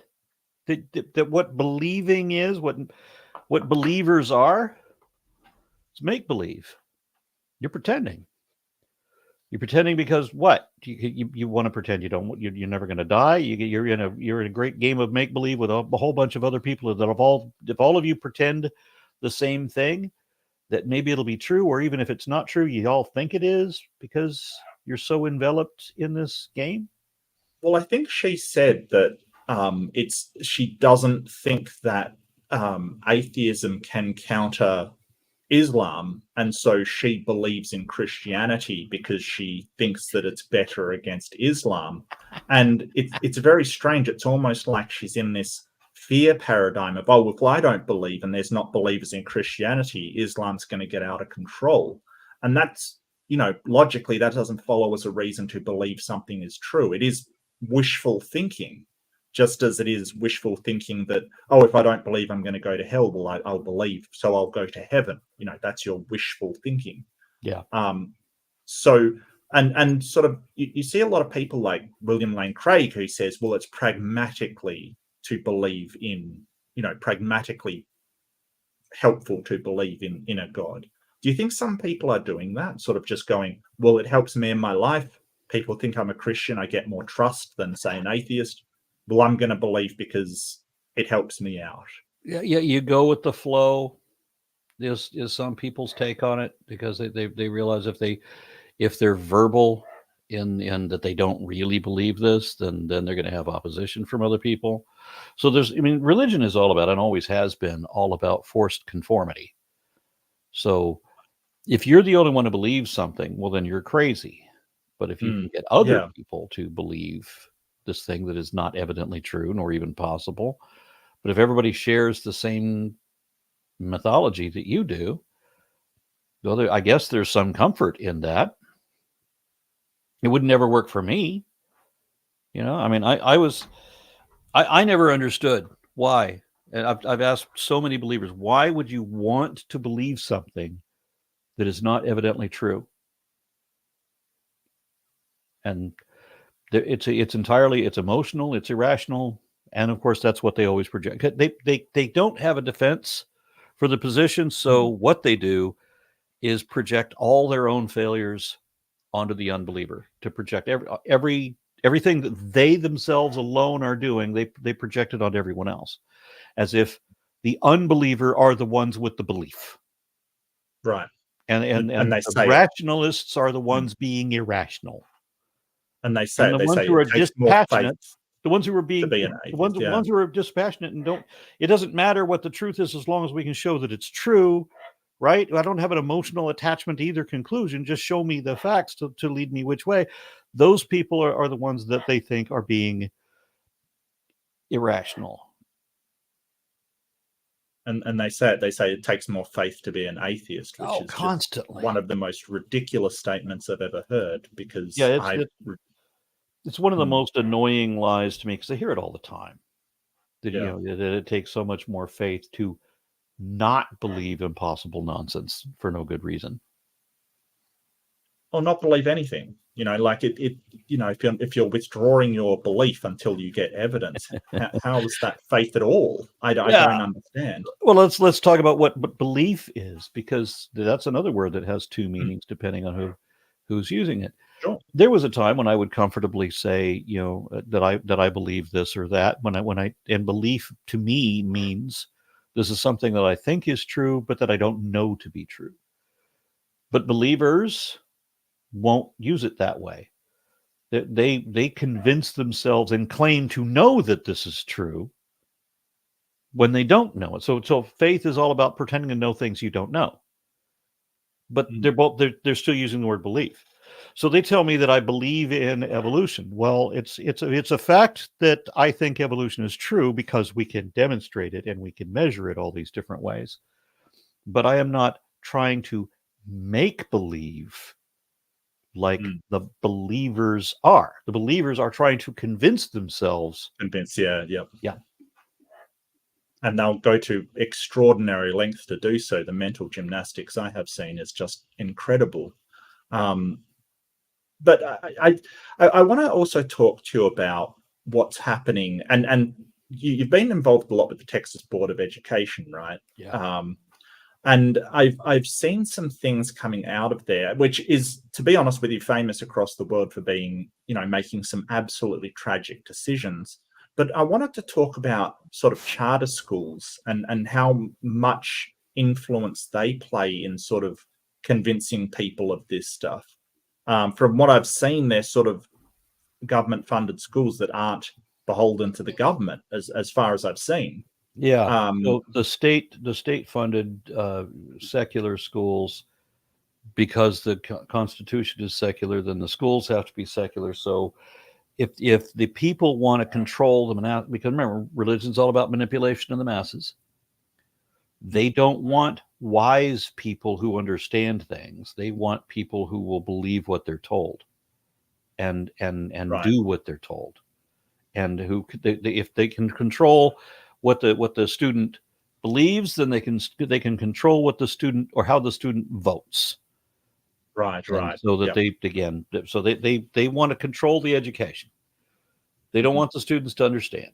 So what they've done is they've undermined the public education by diverting funds, so that what you end up with is the best students being the richest students, the ones who can afford, up to all of the best resources, and then the underprivileged end up, filling up the public schools.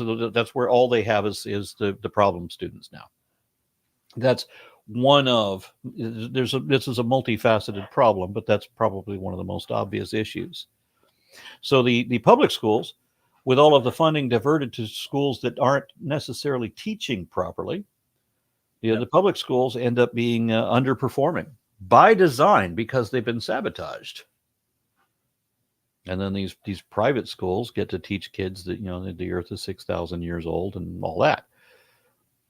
I saw an advertisement today that it gives you an idea of how polarized everything is.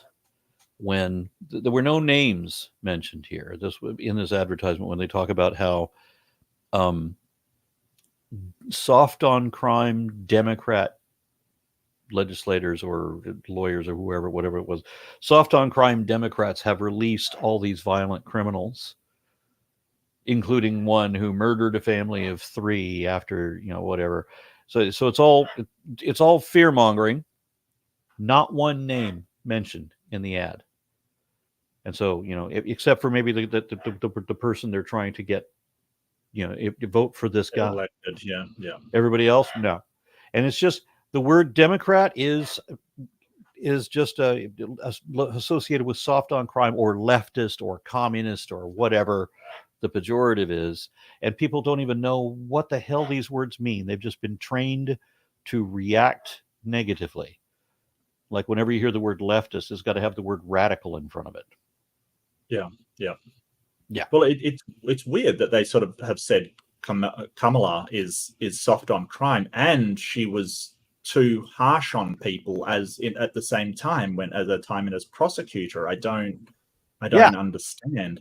Yeah, how that's even soft on crime. Multiple felon, right? Dozens of felonies under his belt, but he's the law and order guy.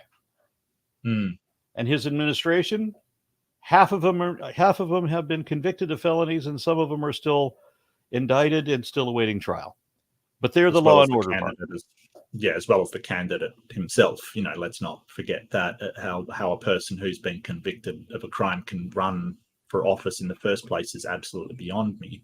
The corruption, and it was sort of a crime of essentially fraud. Devaluing your property values or exacerbating them.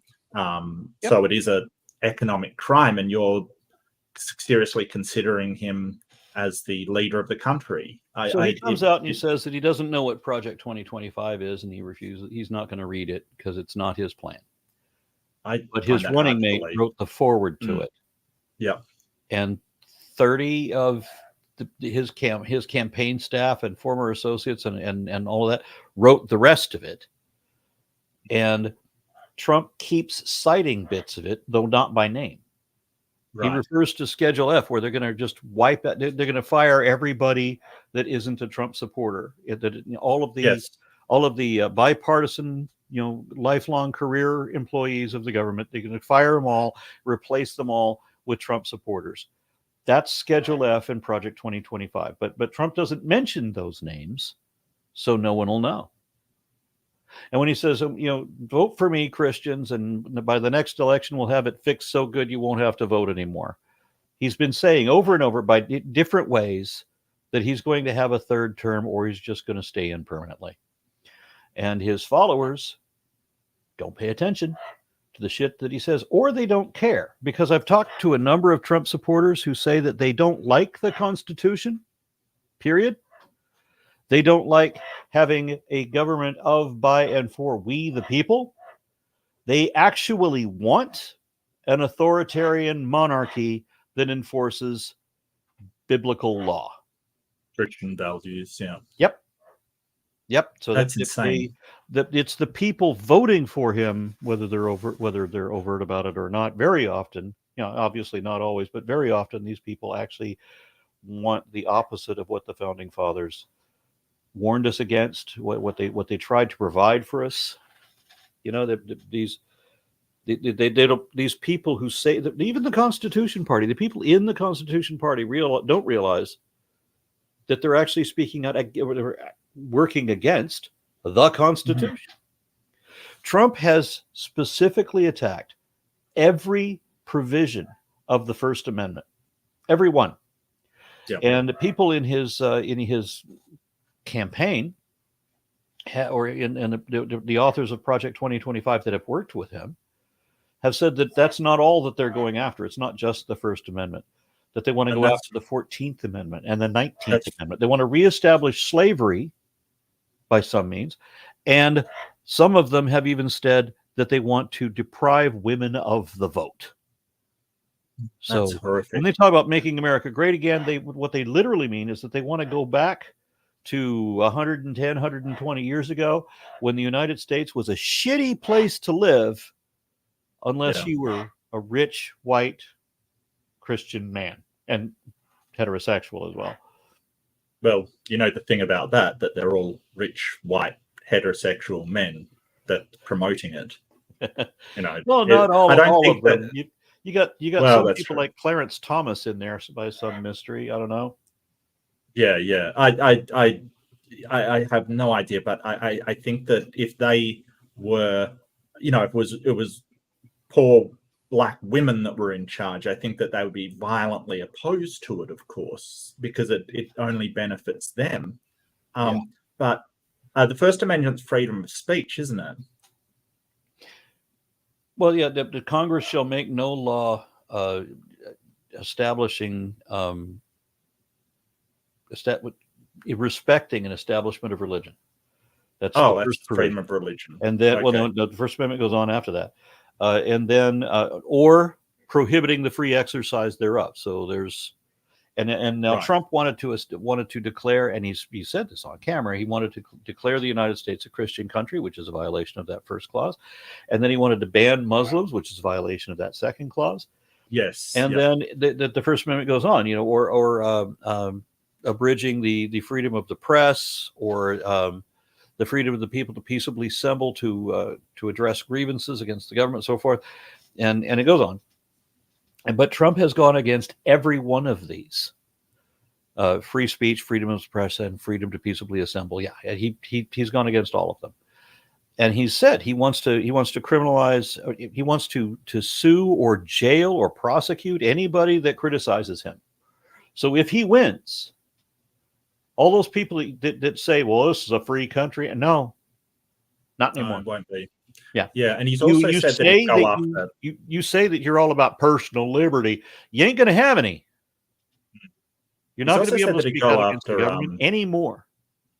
He said he'd go after talk show hosts and comedians that have made fun of him. And that is just, the insanity of a comedian making a joke and going to jail because it's been against you is just, I don't understand. Like, how can you possibly vote for a man that's saying, hey, I'm going to put these late night talk show hosts in jail?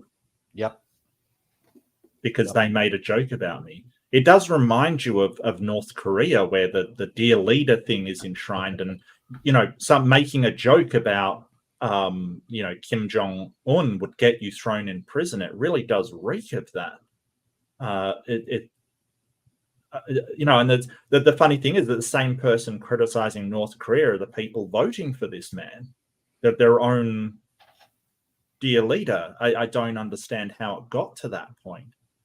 And I'm at a loss when I talk to these people, and it seems like none of the facts that they have to support their position are actual facts.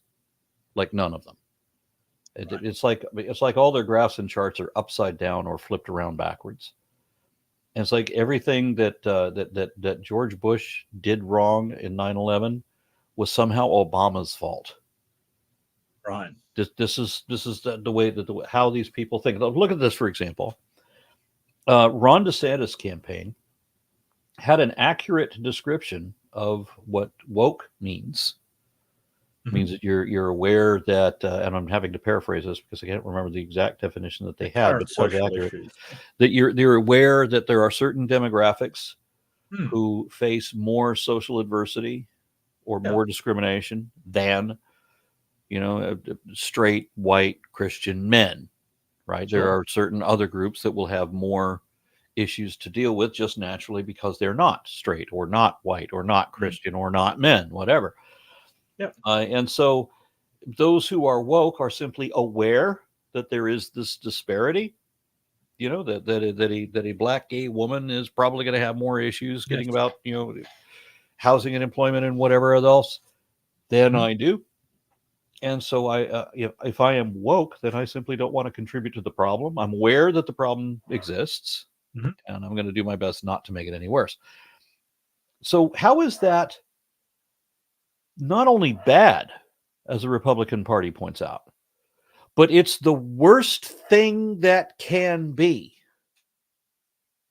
I think that they've taken some of the fringe elements and said, hey, that is core to the central premise. Like, for instance, if somebody accuses somebody sort of without evidence, for instance, and says, oh, they're just being woke. So they're sort of portraying anything negative that's associated with anybody with this one idea, whereas that's not the core idea that we're talking about. That's essentially they're just straw manning what it is, and they've made it such a platform that it's sort of filtered down to everybody. And I think we got to really push back against this. Do you think that they have changed what it means completely throughout the culture, or do you think it's not too late to sort of say, hey, we're going to reclaim this word? The opposition that I see, and remember, I've been doing this. I've been advocating for secularism, for the First Amendment specifically, against the religious right. Right, the religious right are the enemies of the First Amendment. But when I do the science advocacy and all of that, it's always only ever been Republicans who are the villains of every issue every time for 20 some odd years. It's with Rick Santorum or with Ted Cruz, or you go back 20 years and it's the same names, always at issue. They don't want children to understand science. They don't want people to understand actual history. They want to teach the lie of American exceptionalism. They want to say that America is exceptional only because it is blessed by God, and it is only blessed by God because the United States was somehow founded on a covenant between God and Moses, two people who don't exist or didn't. And they won't teach anything embarrassing about American history. And I've heard people admit this at the State Board of Education. They've admitted that even if there were civil rights issues that students should be aware of, even if these difficulties happen, even if the Civil War was motivated by slavery primarily, if not exclusively, they don't want students to know that, because that detracts from the notion that we're blessed by God, and so we're a godly country. The United States can't have been so terribly unfair to all these people if we were blessed by God. So we simply change slaves to immigrant workers, and use that kind of spin, because there was one of our history books actually did describe the slaves as immigrant workers who benefited by converting to Christianity. They benefited from slavery. How long ago was this that this book stated this? 6 years. You're joking. Nope. I'm absolutely horrified. That is just horrifying. And my country's no better on how we treated the indigenous people, for instance. And I think that it's really important to remember that and understand colonialism and the horrors that it did. That is actually horrifying. So and what it it kind really of comes down to is the whole opposition is, if you're a scientist, you want to find out what is true. You're not going to declare that you have found the truth, right? See, science has a rule that you can never prove anything in the positive sense. So it doesn't matter how much evidence supports something. It doesn't matter how well we can demonstrate it. We can never say that any theory is proven in the positive sense. At best, you could disprove it. But it is important that whatever you postulate has to be based on prior evidence. You have to be able to you can't say that it's true unless you can show the truth of it. You have to be able to show the evidence that indicates that position exclusively. So that's our side. And then you have the religious right, who lie about everything. Everything they believe is a lie. All of their political propagandas are lies. Everything Trump breathes is a lie. Oh yeah, and they just don't care what the truth is. Trump said many times in the recent Jack Smith's recent paperwork on him that came from interviewing a whole bunch of people that work with Trump, is that Trump has repeatedly said that the details don't matter. I've heard people on the SBO, the Texas State Board of Education, say much the same thing, that it doesn't matter what the truth is. It only matters what people believe.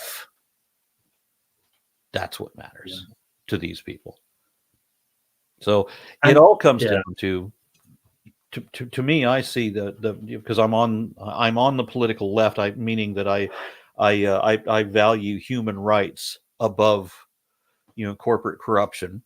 I'm not going to be advocating for, profits versus human rights. I'm going to be advocating for, the workers, the people, and so on.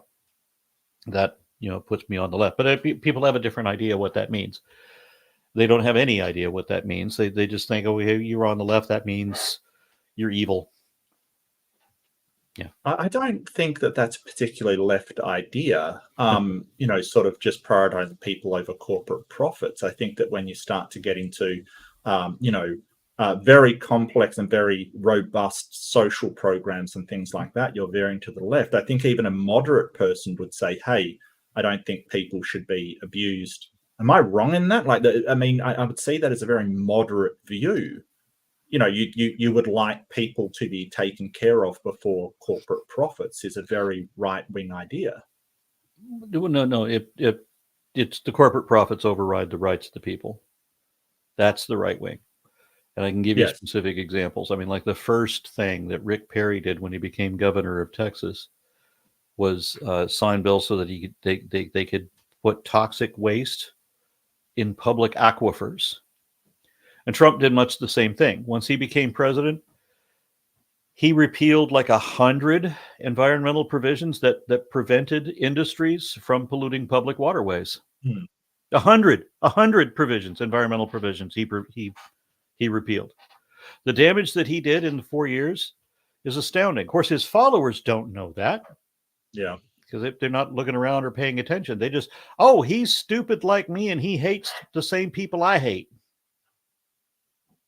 And that's astounds me the corruption as well. I think he put the first thing he did is put an oil mogul as the head of the EPA. A fossil fuels guy as the head of the EPA, which is astounding. He got the head of the education was somebody that ran charter schools. Which is so obviously a conflict of interest there.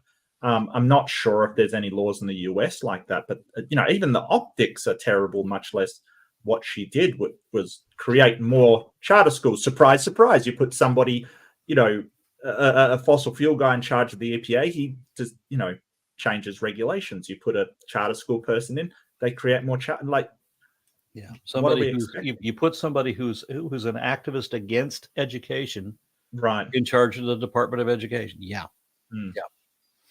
And it wasn't just one or two; it was across the board. It's all sabotage, and I'm scared. I mean, people. One of the arguments that I hear from my critics is one of the defense that they'd use is that both sides are just as bad. Once again, I point out that for the last quarter of a century, every issue, whether it's in defense of science or education or the environment or secularism or the Constitution, the enemy in every single instance for 25 years that I've been doing this has always only ever been a Republican.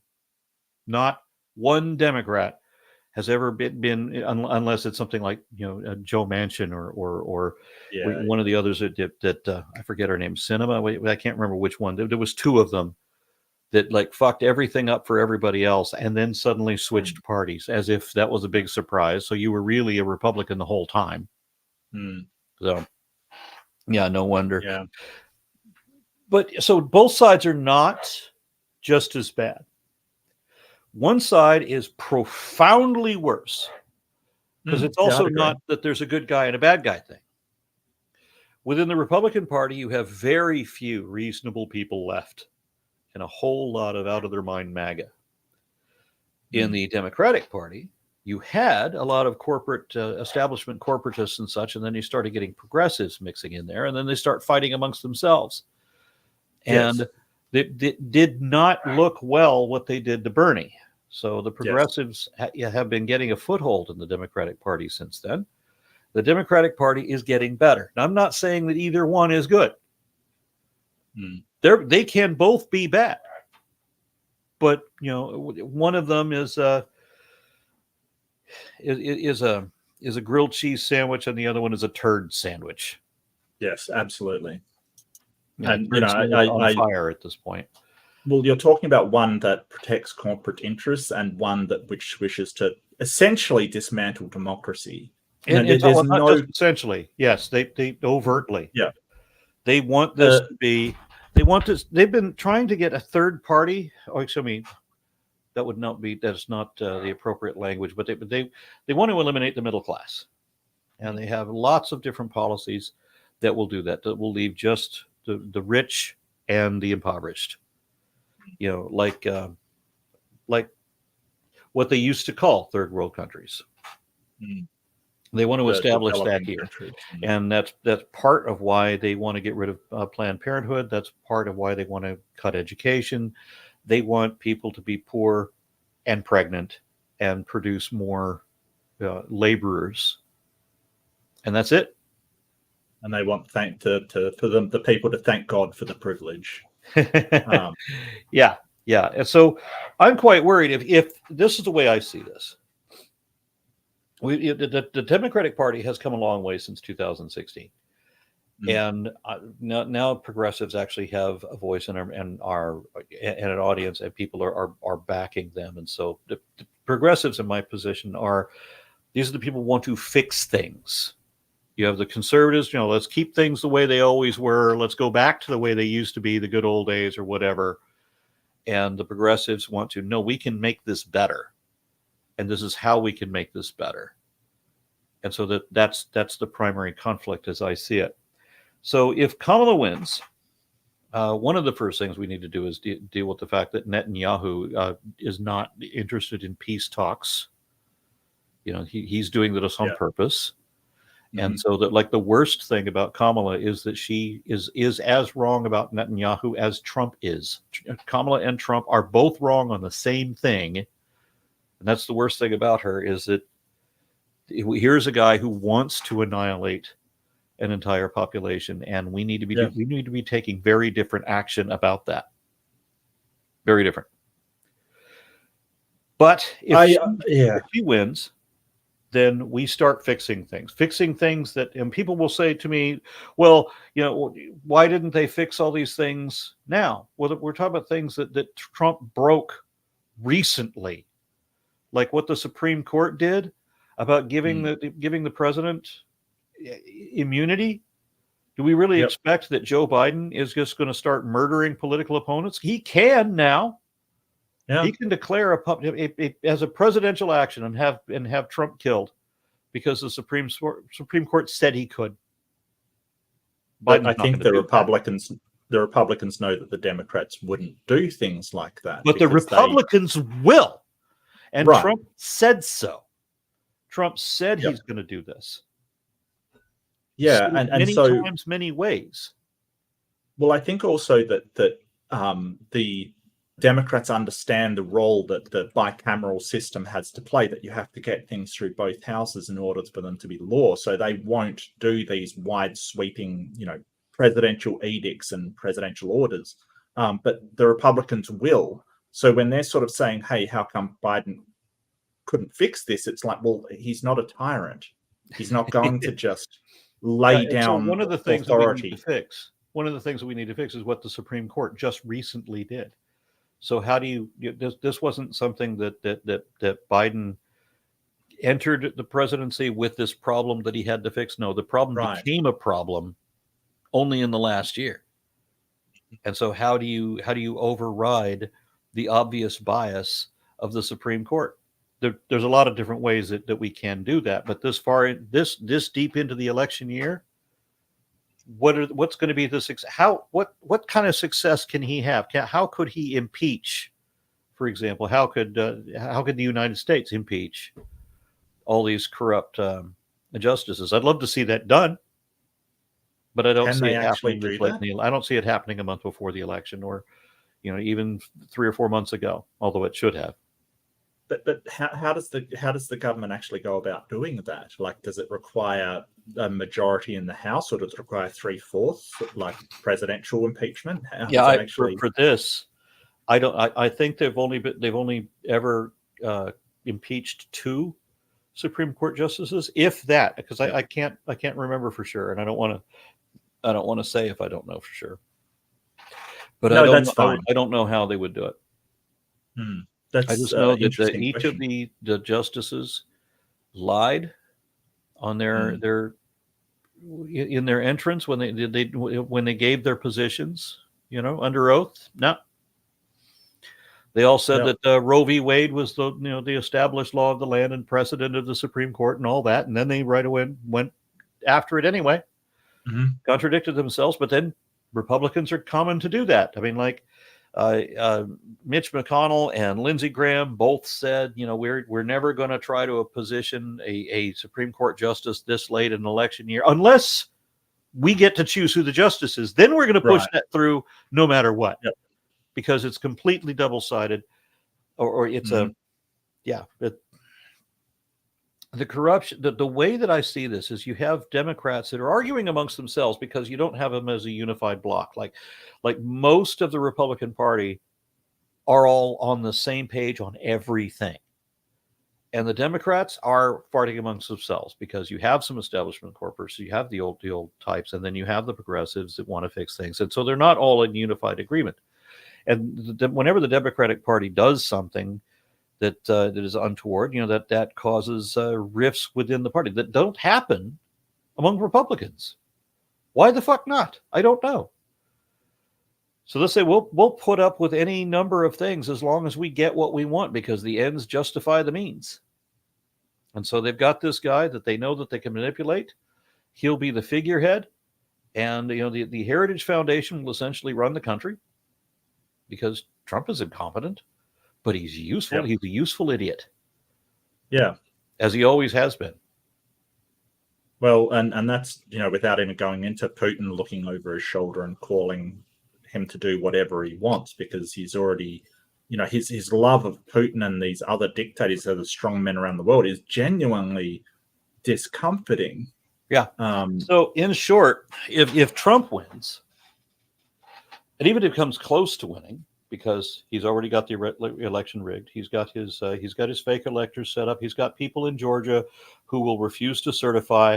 They will drag this out for months. There will be another January 6th kind of situation is what he's going for, so that he holds it up. Because all Trump does is delay everything in court, so that he will never see the inside of a jail cell. He'll never be sentenced and actually do time, because he's always going to find some way out of it. But if he wins or comes close enough to winning that he can pull off another attempted coup, there goes our Constitution. That is the end of our constitutional republic. We will become a dictatorship. We will lose all of our rights in the First Amendment, at least. Maybe several more in other amendments, but certainly all of our First Amendment rights, all of them. And that'll be quick. This won't be a free country anymore. If Kamala wins, then we can start fixing things. And that means fixing the Democratic Party too, because that's needed repair for a long time. at least those repairs are already underway. Right. Yeah, and I'd say it as I'm afraid of what Trump's going to do, even if he loses, even by a large amount. I'm afraid of what he's going to say, who he's going to draw upon, what he's going to pull, because I don't see any scenario. Even if he loses by a landslide, even if Kamala wins by a landslide, I don't see any kind of possible world where he accepts it and just says, I'm not going to do anything. I feel like he will do something. It's just how bad it's going to be. And I don't want to depress you. I got to say, it's kind of, I don't know how I feel being in the middle of it. Like, I'm watching from the sidelines, and it's like a train wreck. It really does seem that way. But at the same time, everything that America does influences the rest of the world. That's just the reality of it. To put things in perspective. Okay. 20 some odd years ago, we had a Vice President, Dan Quayle, who was made a laughingstock because he corrected a student's correct spelling of plural potatoes. Mm-hmm. So Dan Quayle doesn't know how to spell potatoes. That makes him stupid. Republican, not surprising. Now, fast forward. Marjorie Taylor Greene says that Democrats control the weather. Yeah. Let's not even go into the Jewish space lasers thing and everything How like that. much more stupid can we get? Louis Gohmert from Texas wanted to force women to carry a pregnancy to term, even in a specific instance where it was determined that the fetus had no brain. Mm. So you're going to have this girl, and I think it was an underage girl. I think it was a rape victim, but even if that was not the case, it was a young girl, and she's going to have this baby. They're going to force her to go to term on a full-size baby with no brain. They know that the baby's going to die immediately. Yep. There's nothing to, and even if it didn't die, how can it live? There's no brain. Yeah. What's the point? So what's the point in causing some girl, some 100-pound girl, if that, to go through the body distension of a full-term pregnancy to produce something that will not live? Yeah. Sensible people would say, no, this, as soon as this is determined, we should terminate and let that be it, because there's no point in going on. There's no point in putting her through this. Republican Party doesn't care about people's rights. They care about forced conformity. They care about authoritarianism. They care about pushing out their law and making everybody else cater to it. So that's insane. I don't see any reason why we would, and then it's a drain on the state that then has to provide life support for a baby that it isn't even, there's even no chance of even being conscious at that point. Yep. It's got no brain. Even if it does survive. Yep. What's the outcome here? I'd understand if, it was a comatose and had a fully developed brain, something was wrong. I get that. There's a chance that they might recover, but what are we doing? What are we hoping for? What's the outcome here? Yeah, and so there's not any kind of sense in their arguments, and they're all they're in the situation like I was in Scotland. I was on a train in Scotland, and we're listening to these people talk about this American senator who was pro-life, right? So he's against abortions until his mistress comes down pregnant, and now he's trying to force his mistress to get an abortion so that his wife wouldn't find out. Well, this made the wife found out because the world found out. This became big news. And the Scots are laughing at how stupid the Americans are, to the point that I'm afraid to say anything to my wife for fear that anybody's going to recognize my accent, and then I will be the laughing stock. I don't think that's the case. I really think, and this is something I wanted to say, the government, obviously we don't agree with our governments at the best of times. We have issues with them at the best of times. The people aren't the government, but I also don't think that American people are in any way stupid. I think that their education system has let them down, that they're not, given a lot of information about the world around them, that, this exceptionalism that you mentioned is kind of weird to me. But the Americans that I've met through my time in YouTube are very smart people. I don't think it's a case of, not having the intelligence to be able to do all these things. I think that there's something wrong there with the system. Yeah, and that's one of the many things that we need to fix. The duopoly is one of the things that bothers me, because this is why we are always having to, vote for the lesser evil. And if there's a third party candidate, then the greater evil wins. And we've seen that over and over again. But what if you had ranked choice voting? Then we could do something more like what the UK does. I mean, the UK can have any number of contestants, and it doesn't spoil the vote for everybody else. Yeah, we have that as well. We call it preferential voting. Yeah. So it allows. We need to have that so that we're not always, choosing between two evils. If we had ranked choice voting, and Bernie this was 2016. Yeah. Bernie would have beaten Hillary and Trump. Oh, yes. But because we have a duopoly, well, then Bernie knew that if he ran as an independent, then he would spoil the vote for Hillary. Mm-hmm. And even if his and Hillary's votes together would have beat Trump, well, they don't get to put them together, and so Trump wins. And Bernie knew that Trump is the bigger threat. Yes, absolutely. But they really cheated him, because he should have been the one running. They did. And the only good that came of that was that the Democrats could look at themselves and say, no, this is fucked up. Yeah. And it's happened a couple of times. I remember like around 2000, when the Democratic Party wanted to include references to God in their national platform. And they did a vote by, everybody supporting this, cheer or whatever. And the answer was obvious. The committee did not want to go with this. Mm-hmm. But even though those for it say aye, and then those against,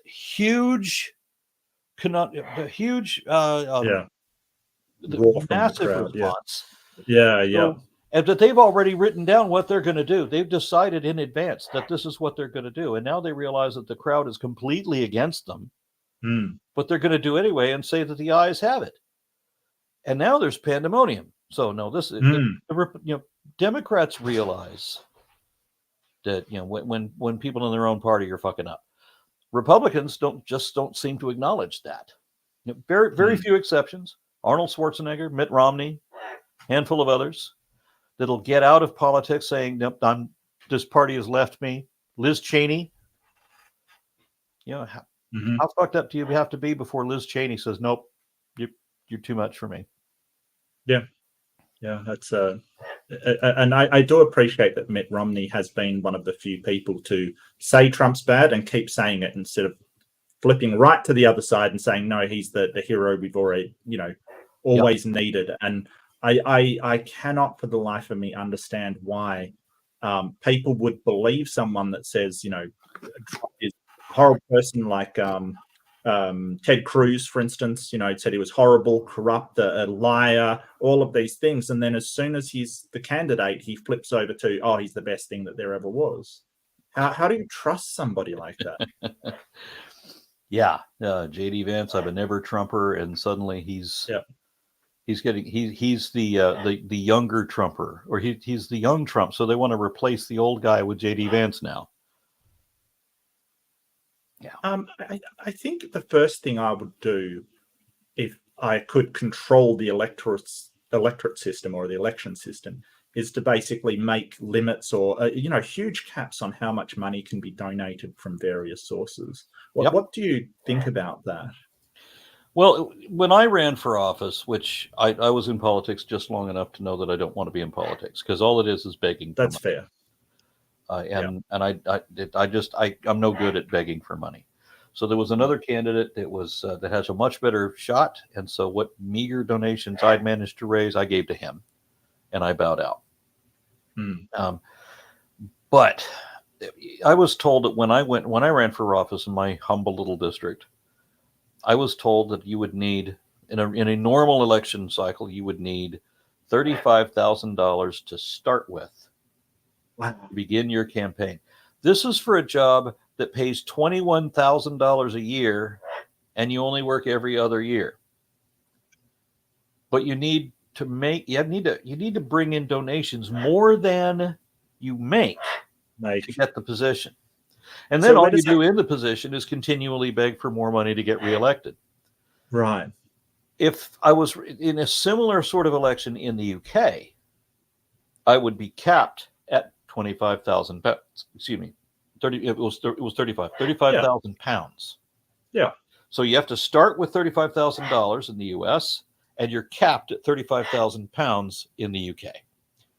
And so the corruption in the UK is nowhere near what it is in the US. And we know that, like all these senators, they always manage to beat the stock market consistently, all of them, time and again. Yeah. So we know they've got insider trading. We've got this has to be one of the most corrupt governments on the planet, hands down. How do you address all of that? How do you get money out of politics? And one of the things that we do need to do is we need to get ranked choice voting in here. We also need to establish term limits on the Supreme Court. We need to impeach some of the people on the Supreme Court. We need to hold our people accountable. The Supreme Court now says that the president can do whatever the hell he wants. That's the absolute opposite of what the founders wanted. They wanted checks and balances so that we wouldn't end up with a king, a tyrant. But now you have all of these people that have no idea what it was like to live under a tyrant, and they want to. They want to have to, show fealty for a monarch, as long as it's one they agree with. Yeah. And as long as they can do their corruption with the monarch doing his as well. I think the Supreme Court's evidence of that they sort of just allow the president to do what he wants if they can do their corrupt thing. Well, some members of the Supreme Court can do their corrupt things as well. Yep. So my interest is in the science communication and advocacy for education, because I think it's important to know not just the science, but also the history of what happened to this country. You want to know how bad things can get? Look at how bad things already were and how that happened. What the U.S. has actually done to its own people historically. Because once you know that our country has done that, well, then you know that it can do that, and then you're going to be better prepared to stop it from happening again. But the powers that be don't want any of that. I'm glad that I'm old, because I don't know. This could easily go very, very bad, very quickly. And I guess we'll find out in a month. Well, I see a lot of hope in the young people coming through. I'm not sure I hope the young people come through. But I do facing. No, I agree. I do agree. And I don't think they've got experience with some of the more horrendous things that have happened in the past, like the Iraq War and like that kind of thing. The millions killed in some of the actions that have happened from both of our countries. I'm certainly not going to exclude mine from that. But I do see a lot of hope, and they do seem to believe in equality and fairness and things like that. As a generality, I mean. There's obviously exceptions, but I do see a lot of social responsibility in them. But I kind of really feel for them. They're going to have to pick up our debt of these problems with the political system and the environment.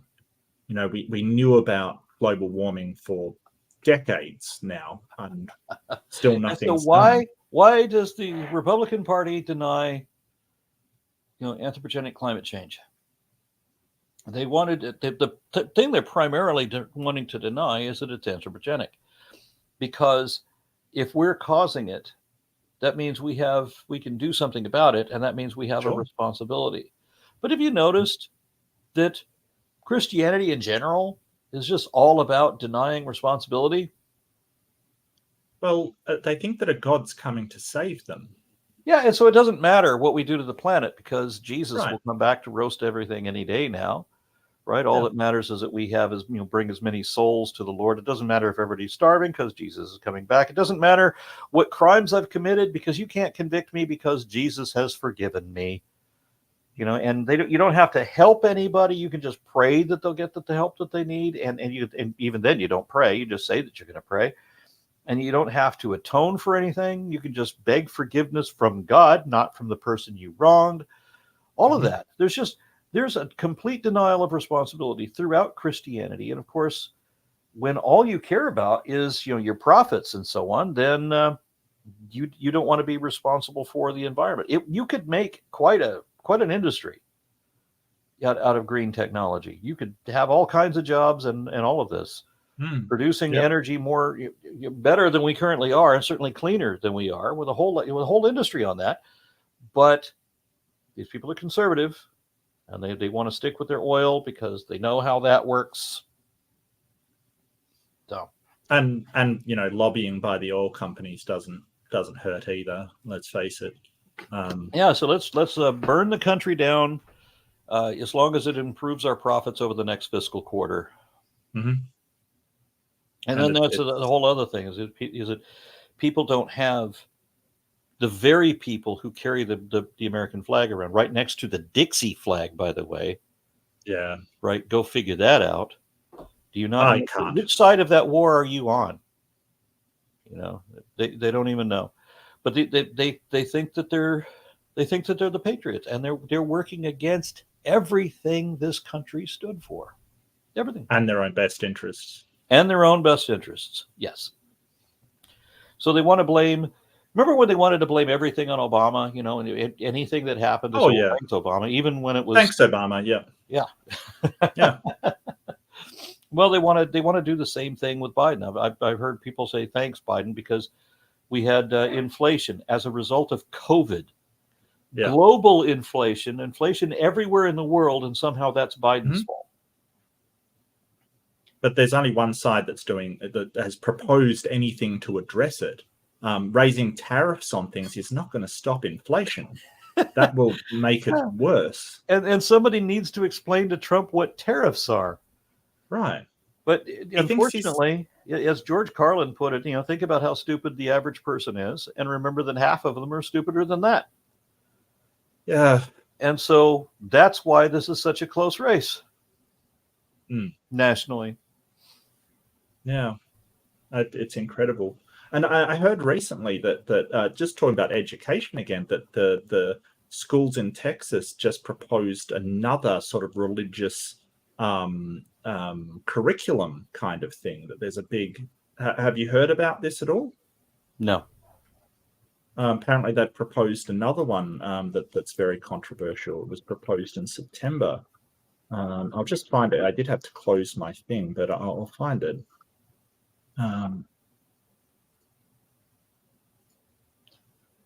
What are you looking for?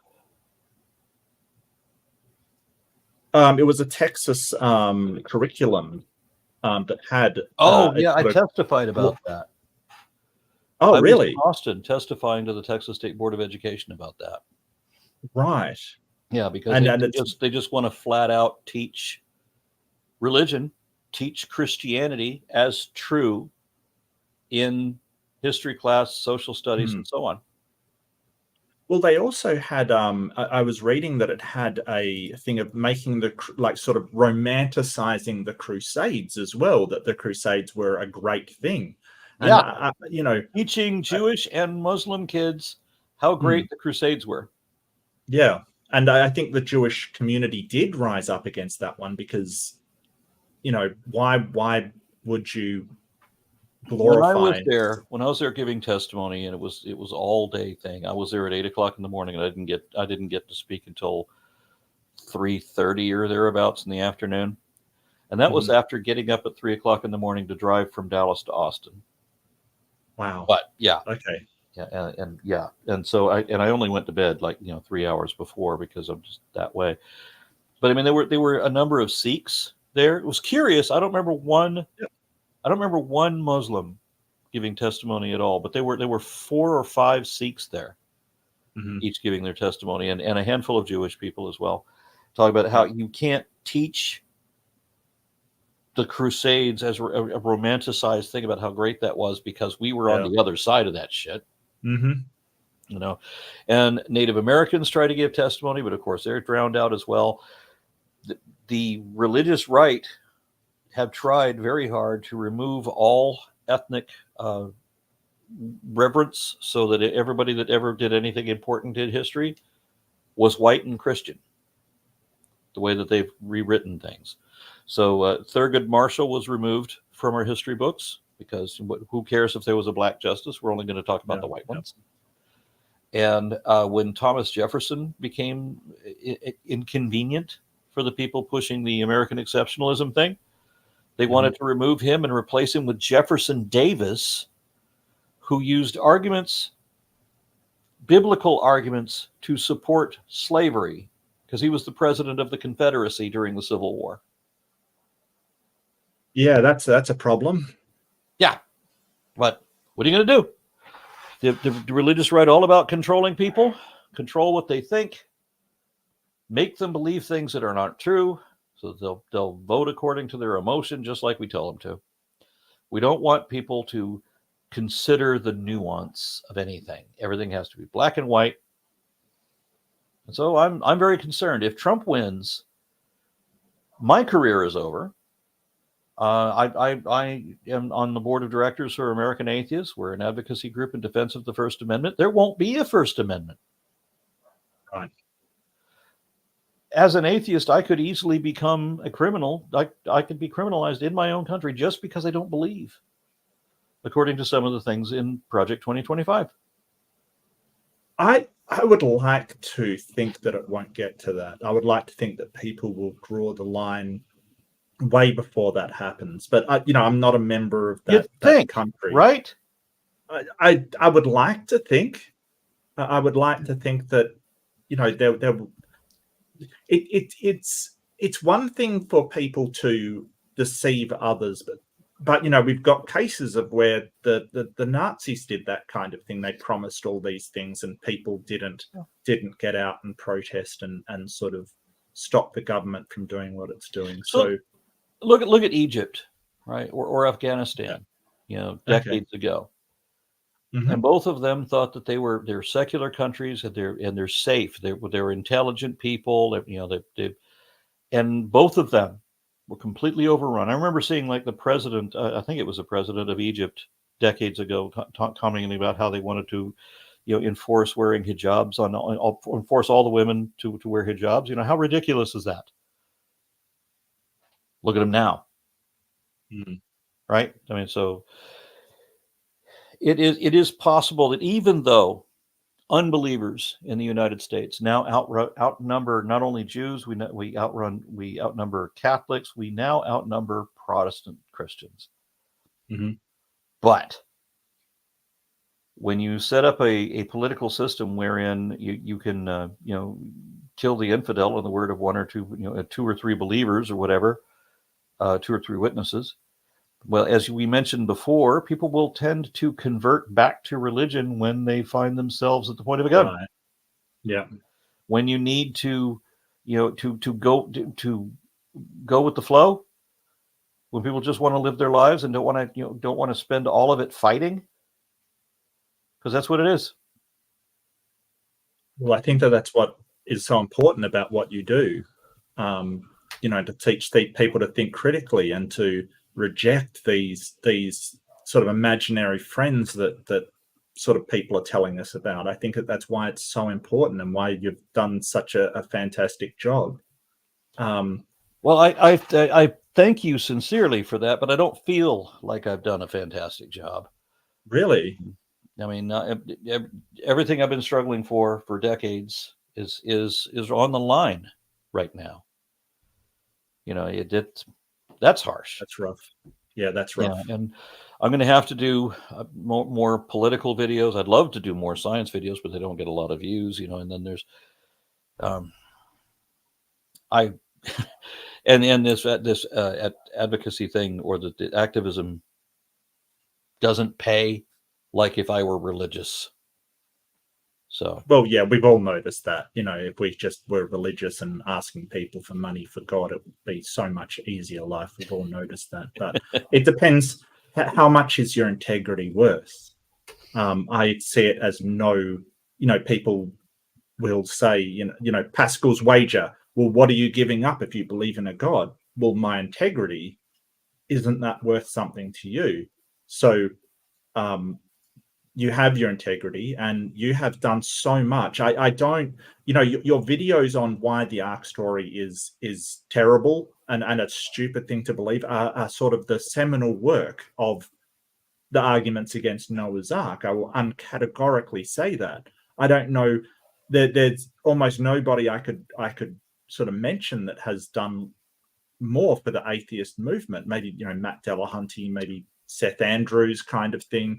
yeah. But it breaks my heart, because if you're saying, hey, I haven't done enough, well, what have I done, Aaron? Like I've generally been ignorant and then come onto the scene in the last year and a half. I don't think. What do you define as success?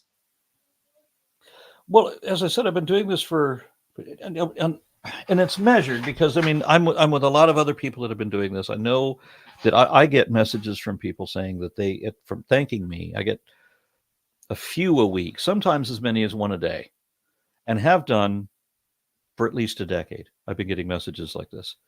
Yeah. For at least a decade, I get almost a message a day from people telling me that there was something I said or showed them that helped them, get away from religious indoctrination or whatever. So I that more than anything else motivates me to keep going. And so that's a win. So when our numbers rise to the point that we, now outnumber Protestant Christians, well, that's, I can claim some small amount of credit for that, for the organizations that I'm speaking with and acting with, so to speak. But it's just, I feel overwhelmed, because I would have thought that people had a natural obligation that when you are proven wrong, you would admit it and change course. They would say, oh, well, I said this thing and it turned out not to be true. Well, I'll stop saying that. That's not what we're seeing. I'm seeing people saying, well, it doesn't matter what the truth is.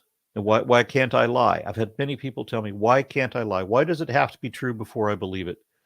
Why can't I just say whatever I want and call you a liar anytime you say something true? Right. Because they do. Yeah. So I'm gonna, if you don't mind, I'm gonna put a link to my PayPal. Oh yeah, absolutely. Yeah, please do. And yeah, like anytime if you want to go up, getting late, because I realize it might be really late over there. I'm terribly sorry. Please do, if you do need to go, that's not a problem.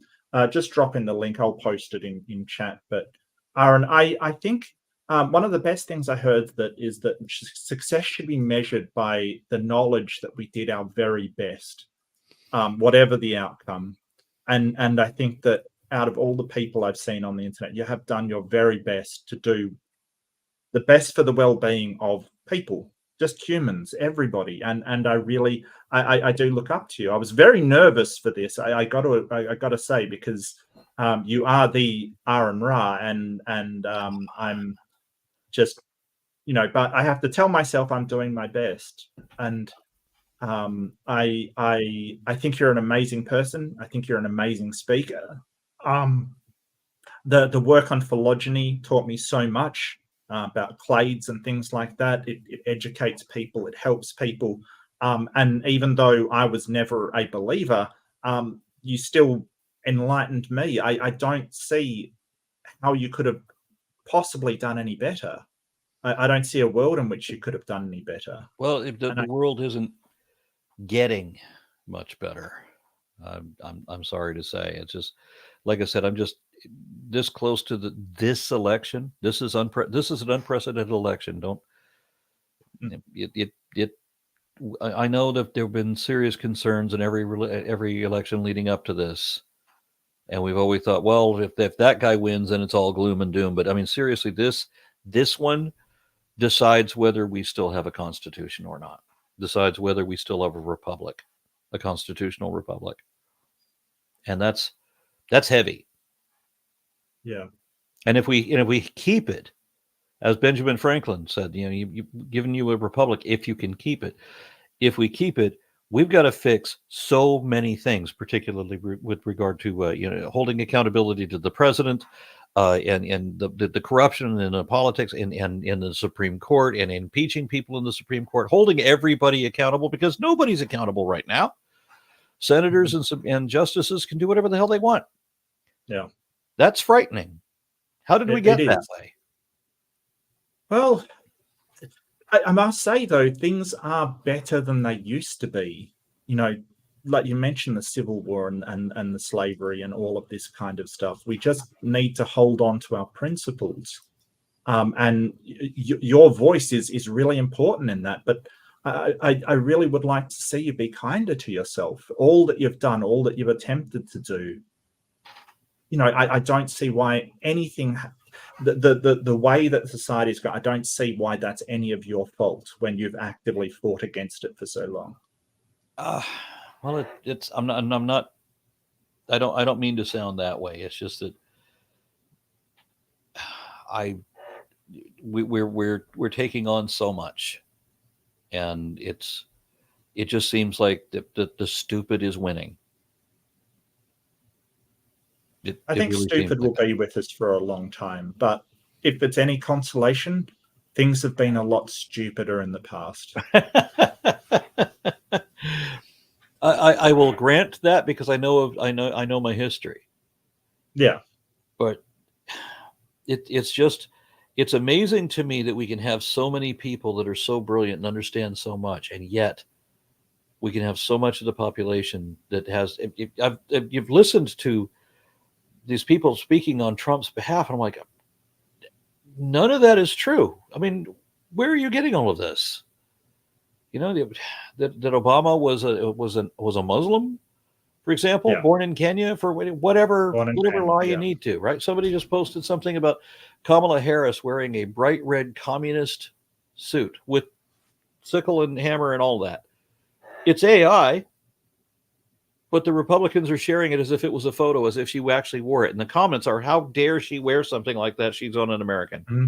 It's AI. Yeah. And not even good AI. Yeah. Really terrible AI. Yeah. Like, you can just look at it and say, hey, that's not a real photo. Like, it's very, very strange. So you've seen it, right? Well, if you would like to support Aron, please do. There's PayPal's in the link. Support him. This is the good fight against religion and stupid beliefs that should have been weeded out. Yeah, and not just stupid cruelty. Stupid cruelty. Oh yeah. So they don't want women to have rights. They don't want black people to have as many rights. They certainly don't want queer folk to have any acknowledgement at all. They openly want to deny queer folk jobs and housing and everything else. I'm just all rights. I just want to take them all away. Like that. Have a tough one of the things that I see in the left versus right thing, or the progressive versus conservative thing, is that I'm on the side that is preserving and promoting human rights, and they're on the side that wants to take your rights away. Oh, it's your Patreon, not PayPal. Sorry, I misspoke. It is your Patreon as well is in there. Not a problem. I didn't put my Patreon link in there. Maybe I should. Sure. Hang on. Someone's saying it's a pay. Okay. I'm sorry? Sorry, I'm just reading the chat. Someone's saying it's PayPal. Someone's saying it's Patreon. I don't even know. I did put a PayPal link in there because Okay. No problem at all. Yeah, because I mean, to just be completely blunt, things are tight. Yeah, quite tight. And it'd be a lot easier if we would just sell our integrity for money, but I can't do that. Now, on the one hand, I managed to do this. I managed to do this kind of activism for a decade. I've been doing it for 10 years now. Working from home as my own boss, that kind of thing, where I'm able to do this. Prior to this, 10 years ago, I was working in a corporate office that monitored everything you do. So I wasn't able to do any activism at all. I mean, by the time I get home and do dinner and everything, it's time to bed. And what can I do? So I went like 2 years. I was able to do a lot while I was at work until the last couple of years of that job. And then they just start putting all these restrictions on me. So when I finally got out of there and into Patreon, now I can actually do stuff, Yeah. So for that last 10 years have been fantastic. All the debates and the speeches and rallies and conferences and so forth. All of that has been good. I've been able to actually produce things that I think are helpful and instructive or educational. That's all been great. But as I said, it's at this point, things are it's tight. What would be your number one advice to someone like me who's just come on the scene in the last year or so? What would you give as your number one advice to me? I don't know how I would give advice. I mean, okay. I lucked into something that I just happened to have some background in, and it just happened to be good at and already knew a lot about.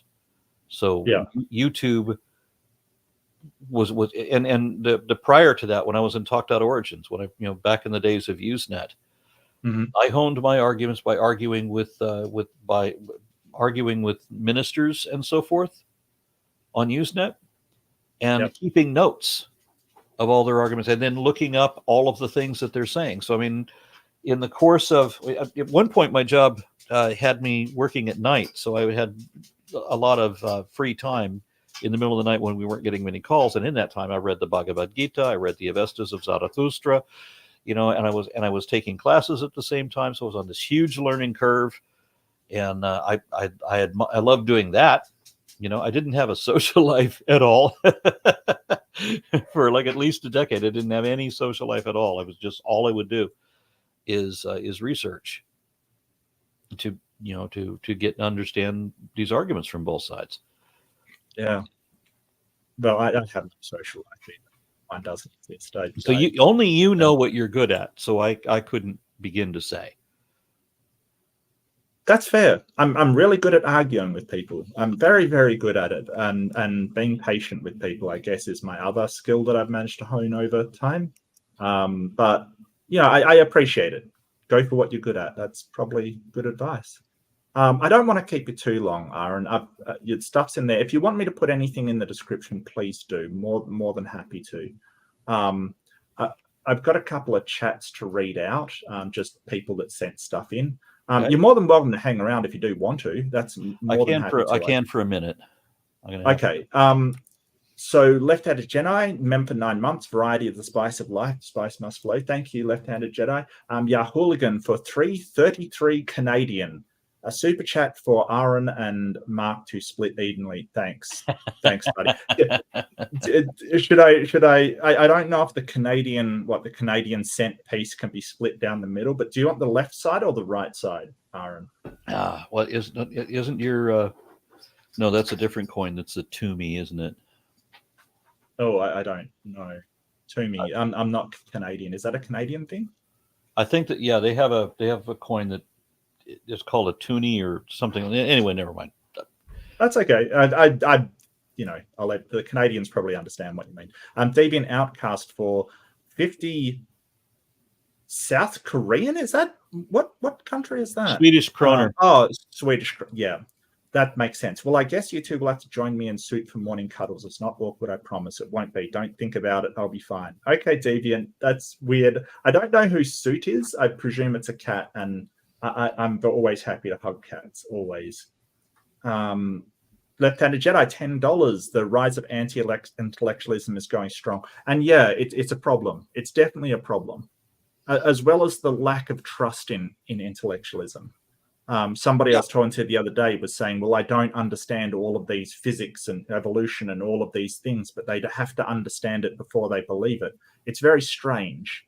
But they will readily and immediately believe a guy who doesn't know anything about anything just because he said so.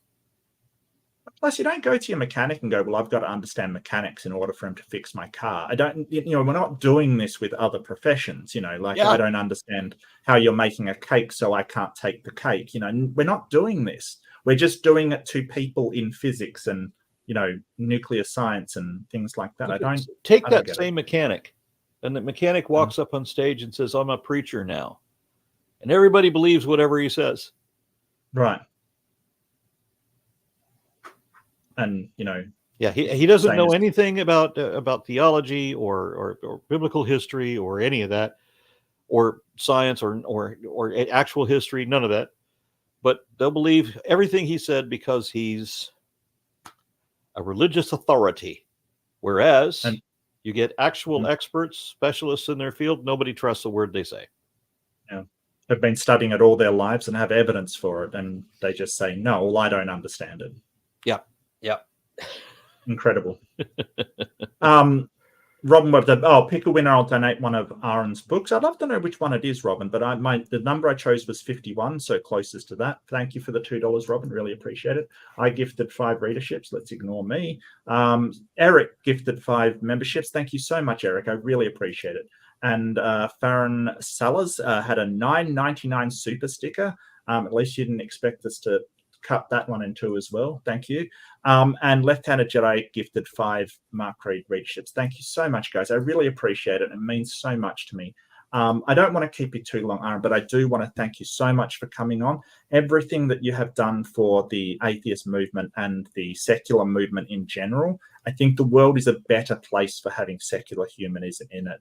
And I'd love to talk to you about morality sometime and how we get to morality is one of my favorite topics, and how do we get to a better world through our moral system. So I'd love to discuss that at some point. But thank you so much for coming on. I really appreciate the perspective. It's my fantastic. pleasure. Thank you very much. Thank you. So I'll wrap it up. Don't forget, as always, be kind to yourself, be kind to other people, and hopefully we can get through this. Support one another, even at the worst of times. Even if the worst happens, we've got to support each other. And take care of yourself as well. But thank you for joining me, everybody. It's been an absolute blast, and I will see you in the next one. Bye-bye. Bye.